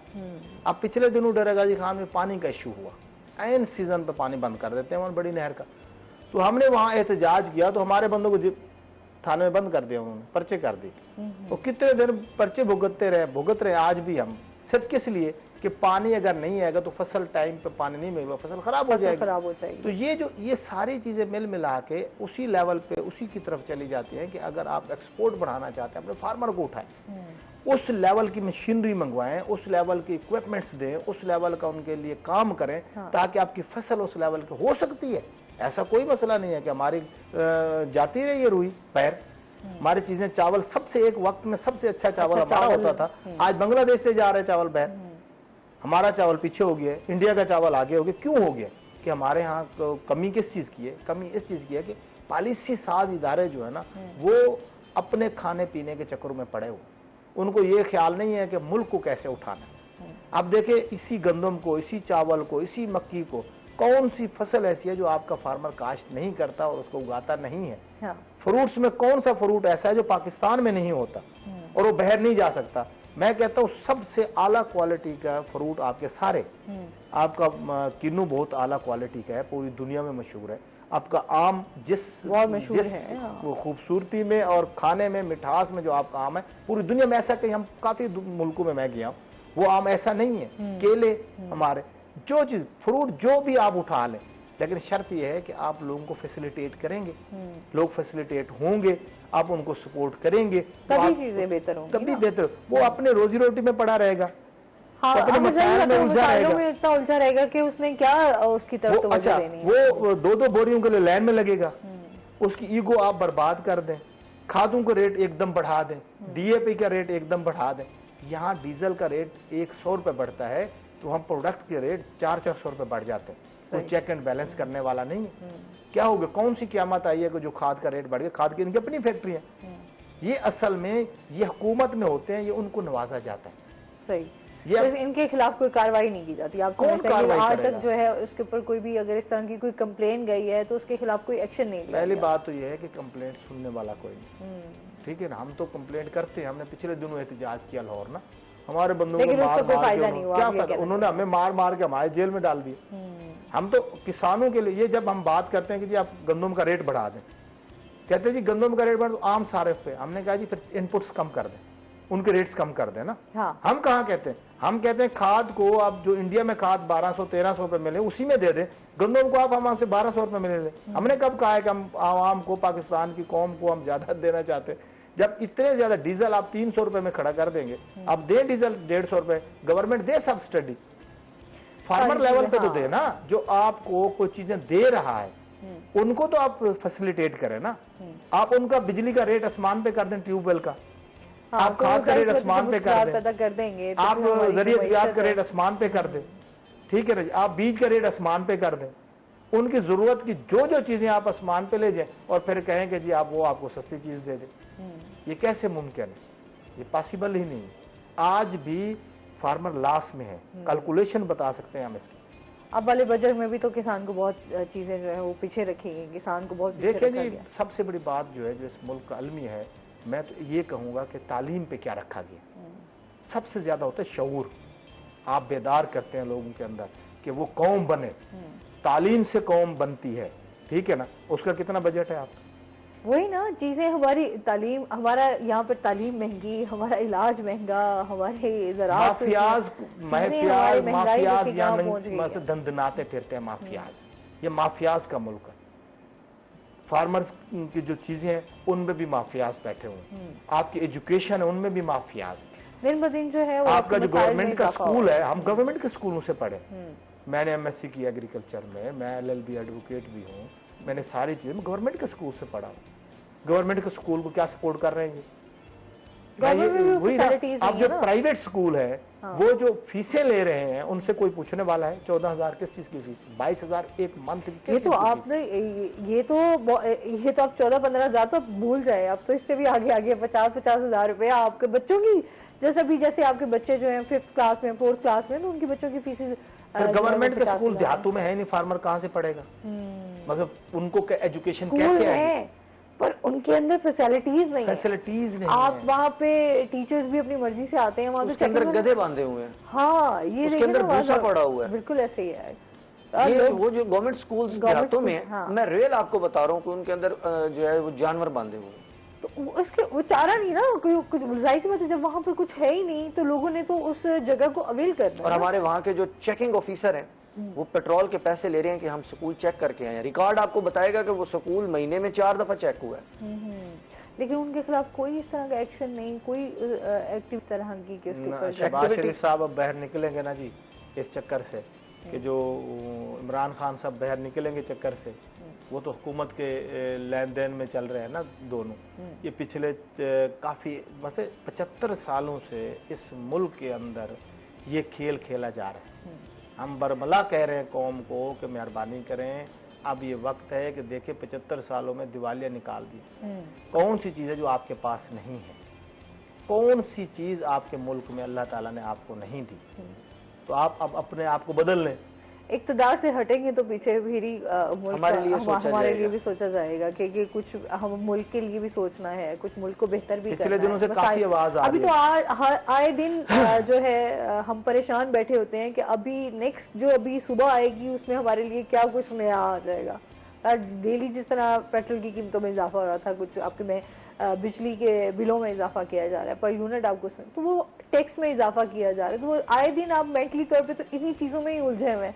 देखिए सबसे बड़ा इशू है पानी का। हाँ। अब आगे भी आएगा, इस साल भी बहुत ज्यादा आया है। तो हम जब इतने अरसे से कह रहे थे कि आप कालाबाग डैम बना लें, आपको क्या चीज माने हैं उसमें? इंफ्रास्ट्रक्चर पूरा तैयार है उसका। मजे की बात बताऊं आपको, इंफ्रास्ट्रक्चर पूरा तैयार है उसका। ठीक है। उससे आपको सस्ती बिजली मिलेगी, ठीक है ना जी, उससे आपको पानी की वाफिर मिकदार मिलेगी। डैम्स वॉल पहले बन जाने चाहिए जो इतने सालों से ये हुकूमतें करते आए। मैं समझता एक दूसरे को ब्लेम करने से बेहतर था कि इन चीजों को बेहतर करने की जरूरत है। हाँ जी, हाँ जी। लेकिन तो अगर ये कर ले तो जितना रकबा हमारा बंजर पड़ा हुआ है, अब एक कच्ची कैनाल निकाली थी उन्होंने तौसा से, पानी नहीं है। बलूचिस्तान का इतना रकबा सैराब हुआ है, अब कितना रकबा बलूचिस्तान का पड़ा हुआ है। अगर मैं तो आज फिर हुकूमत से कहता हूँ कि जी होश के नाखुन ले लें, आप अपना फार्मर्स वाला सेगमेंट को इसको खड़ा कर दें, आपको कहीं जाने की जरूरत रही। यहीं से आप बाहर भेजें चीजें, यहीं वो आपको सस्ती गंदम भी उगा कर देंगे, आला क्वालिटी की कपास भी आपको उगा कर देंगे, आला क्वालिटी के फ्रूट्स भी आपको उगा कर देंगे, चावल भी आपका उगा कर। अब इन पे बहर भेजने पे आप स्पोर्ट्स प्राइस अनाउंस कर दें कि जो बहर भेजेंगे चीजें, हाँ, हम उनको इतनी फायदा देंगे, इतने सब्सिडी देंगे। रिसर्चर्स की बड़ी जरूरत है। जिस तरह अभी आपकी जिद्दत आती जा रही है, जमाना जदीद होता जा रहा है, तो उसी तरह आपकी चीजों में भी इजाफा होना चाहिए। जैसे मशीनरी है, रिसर्चेज हैं, उसके ऊपर होना चाहिए कि लोगों को अवेयरनेस हो। अच्छा, उनका भी चेक एंड बैलेंस नहीं, आप रिसर्च इंस्टीट्यूट आपका मुल्तान में भी मौजूद है, ठीक है ना जी। और हमने कई दफा आवाज उठाने के बाद इन्होंने थोड़ा सा उस पर तवज्जो दी, तो वेराइटीज इस साल कंपेरेटिवली बेहतर आई। ठीक है। पिछले साल भी काटन बेहतर हुई है कुछ, उस पे हम तकरीबन मुसलसल इस पे आवाज उठा रहे हैं कि रिसर्च सेंटर को अपग्रेड किया जाए, उन पे चेक एंड बैलेंस रखा जाए, हाँ, उनको फोकस किया जाए। फैसलाबाद में अयूब रिसर्च इंस्टीट्यूट आपका मौजूद है, मुल्तान में ये इंस्टीट्यूट मौजूद है। लोग अपनी उनकी माफियाज है, वो अपने पैसे कमाते हैं, बिल्कुल उसमें मांगेंगे। अच्छा, जिस तरह अभी ईद भी आने वाली है, लोगों का ऑनलाइन शॉपिंग जो है वो बहुत ज्यादा है, बजाय कि आप बाहर निकले, रश वगैरह भी बहुत ज्यादा बाजारों में देख रहे हैं। फिर ऑनलाइन जो चीजें आप मंगवाते हैं, एक तो उसके जुर्माने के हवाले से बता देंगे किस तरह जुर्माना, कितना जुर्माना किया जा सकता है। सेकेंडली, ताकि लोगों तक अवेयरनेस पहुंच सके कि अगर कोई इस तरह का उनको मसाइल का सामना करना पड़ता है तो वो किस तरह कांटेक्ट कर सकते हैं, किस तरह कंप्लेन कर सकते हैं और फिर इस चीज को आगे बढ़ा सकते हैं। जी, सबसे पहली बात तो मैं आपको ये बताऊं कि जब आपने ऑनलाइन शॉपिंग करनी है ना, तो कंज्यूमर्स को सबसे पहले ये चाहिए कि ऑनलाइन किस पेज से शॉपिंग कर रहे हैं। ठीक है, ये तो लाजमी देखें। देखिए, अगर हम आजकल ये भी है ना, कुछ फॉलोअर्स, एक ऐसा पेज भी आ जाता है जिसमें आप ये देखते हैं, कुछ लोग तो अब जस्ट फॉलोअर्स देखते हैं ना, कितने लोग इस पेज को फॉलो कर रहे हैं। अगर उसके फॉलोअर्स हैं बहुत ज्यादा हैं तो देन आप वो भी चीजें आप परचेज कर रहे हैं। नहीं, देखिए जो फॉलोअर्स हैं, हाँ, ये आपके सेल्फ क्रिएटेड है। 90% सेल्फ क्रिएटेड फॉलोअर्स होते हैं, ये ओरिजिनल फॉलोअर्स नहीं है। हाँ। अभी देखिए, आपके जो बंदा ऑनलाइन शॉपिंग पे जा रहा है, इसका मतलब उसके पास तालीम तो है, नॉलेज तो है, अनपढ़ नहीं है।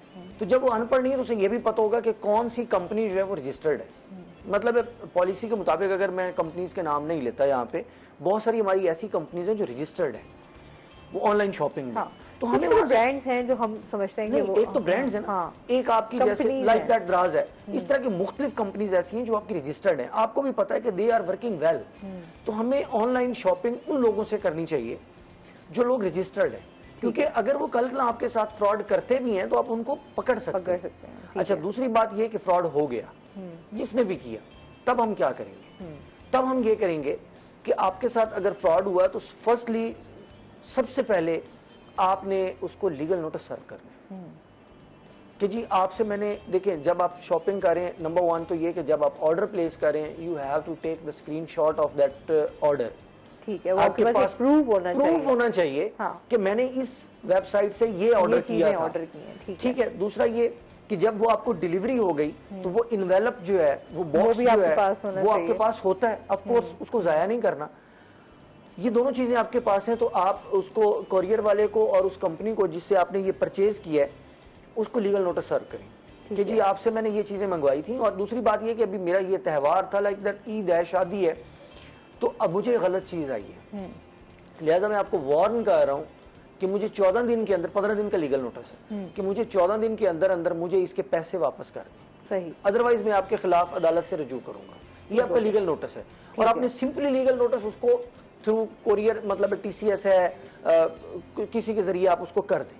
ठीक है, आप खुद लिखना चाहेंगे? खुद लिख लें, अच्छा, खुद, नो प्रॉब्लम। अच्छा, भेज के और 15 दिन जैसे ही गुजरे आपने अपनी पूरी कंप्लेंट, वही आपकी कंप्लेंट है, हाँ, आप उसमें सिंपली लिखेंगे बादालत जनाब जाई साहब, कंज्यूमर कोर्ट मुल्तान, अपना नाम, कंपनीज का नाम और नीचे आप अपनी कंप्लेंट पूरी लिखें, खुद लिखें, वकील हायर करने की जरूरत नहीं है। ठीक है, आप खुद लिख सकते हैं, चाहते हैं तो रखें, अदरवाइज आप खुद लिखें। लिखने के बाद एक बयान हल्फी साथ लगाएं कि मैंने जो कुछ लिखा है वो दुरुस्त है, और साथ अपने वो डब्बे का फोटो, स्क्रीनशॉट, लीगल नोटिस की कॉपी, वो जो आपने उसको जरिए डाक भेजा था, वो डाक रसीद, वो साथ लगाएं और कंज्यूमर कोर्ट में जाके दायर कर दें। ठीक है, अब आपको रिलीफ क्या देगी अदालत? रिलीफ ये देगी कि जब आप कोर्ट चले गए तो जैसे ही दूसरी मुखालिफ पार्टी आती है, जैसे फौरन कहते हैं कि जी आप मुसालियत करना चाहते हैं आपस में, ये उसमें प्रोविजन मौजूद है। अगर तो वो आपकी अश्किजोई पहली पेशी दूसरी पे हो जाती है, सही, तो वेल एंड गुड। और अगर केस चलता है तो फिर आपके लिटिगेशन एक्सपेंसेस जो हुए, जो आपके आने जाने का खर्चा हुआ है कोर्ट में, वो भी उसको पड़ेगा। अगर आपने अपना जिससे आपने अगर आपने अपना केस साबित कर दिया, जो आपने चीज परचेज की वो गलत आई है, उसके पैसे भी आपको मिलेंगे। और फिर आगे आपकी बात आती है डैमेजेस या कंपनसेशन। ठीक है, डैमेजेस उस सूरत में है कि अगर आपने कोई खाने की चीज ली और आप बीमार हो गए, डॉक्टर के पास गया तो आपके पास पर्चियां पड़ी हुई हैं, वो आपकी डैमेजेस हैं। वो जितना आपका नुकसान हुआ है, जितने आपने फीसेस भरी हैं, वो ओरिजिनल सारी मिलेंगी। ठीक हो गया। जो कंपनसेशन है वो ये है कि आप बीमार होने की वजह से आप ड्यूटी पे नहीं गए, आपकी तनख्वाह कट गई। अगर आपने कुछ कपड़े लिए ईद पे आप पहन नहीं सके, इससे ज्यादा बेइज्जती तो नहीं है कि आपकी बरादरी पूरी आई हुई और आपने कपड़े पुराने पहने हुए, तो ये ज़हनी कुफत है आपकी, उसकी कंपनसेशन है, उसकी कोई लिमिट नहीं है। ठीक है, यानी कि वो जैसे साहब आपको 50,000, लाख, 10 लाख, करोड़, 2 करोड़, 6 करोड़, 8 करोड़, उसकी कोई लिमिट नहीं है। ठीक है, वो जहां पे जैसा मुनासिब समझेंगे कि आपको कितना जो है आपकी जो है आपको मेंटल टार्चर हुआ है, उसके मुताबिक वो भी आपको मिलेगा। अच्छा, और अगर आपने वकील रखा है, इस दौरान आपने सारी कार्रवाई वकील से करवाई है, तो फिर वकील की जो फीस है वो भी आपको वो कंपनी पे करेगी। तो ये एक बहुत अच्छा फोरम है, इसको अवेल करना चाहिए और इसका आपके पास नॉलेज होना चाहिए। इवन आप जब खरीदारी कर रहे होते हैं, अगर आप, ये तो हम ऑनलाइन की बात कर रहे थे ना, अगर आप शॉप पे जाके लेते हैं, ठीक है, तो आपको हर सूरत में उससे बिल लेना चाहिए। ठीक है, और वो बिल आपके पास होना चाहिए। क्योंकि देखिए सूट आपने ले लिया, पहन भी लिया, ईद गुजर गई, उसके बाद आपने उसको धोया और उसका रंग उतर गया, आप कहाँ जाएंगे? आपके पास वो बिल पड़ा होगा ना। तो आपकी जो चीज भी आप लें, कम से कम आपके पास प्रूफ होना चाहिए, ताकि आप घर में दराज बना लें, घर में एक दराज बना लें, तो आप जो शॉपिंग करके आप आए हैं उसका बिल उस दराज में रख दें। सही। अच्छा, लोग बड़ा घबराते भी हैं ना, जाहिर सी बात है, क्योंकि क्या हम भागें इतनी सी चीजों के लिए, कब पता नहीं इसका हमें इंसाफ मिलेगा भी या नहीं मिलेगा। जो इस टाइम हमें ये चीजें तो हम फेस कर रहे हैं ना हमारे सामने, इंसाफ के चक्करों में तो हमें फिर बहुत चक्कर लगाने पड़ जाते हैं। लेकिन ये एक दफा अगर कोई एक बंदा करेगा ना, तो 100 दोस्तों को वो बचा रहा होगा, 100 साथियों को बचा रहा होगा। बिल्कुल। तो इसलिए मैं कहता हूँ किसी के साथ कोई प्रॉब्लम आया है तो उसे ये इनिशिएटिव लेना चाहिए। और at the end of the program में आपको एक और भी ये बताऊंगा आपके तवसत से कि अगर वो बहुत ज्यादा डरे हैं तो फिर हमारी कंज्यूमर राइट्स एसोसिएशन को लिखें। ठीक है, हम उनका केस लड़ेंगे। ठीक हो गया। देखिए, ये एक सोशल मतलब एक अच्छी एक्टिविटी है और लोगों की भलाई है इसमें। तो हमारी जो कंज्यूमर राइट्स एसोसिएशन है, हमारे ग्रुप है लॉयर्स का, हम लोग उसका फ्री ऑफ कास्ट केस लड़ते हैं।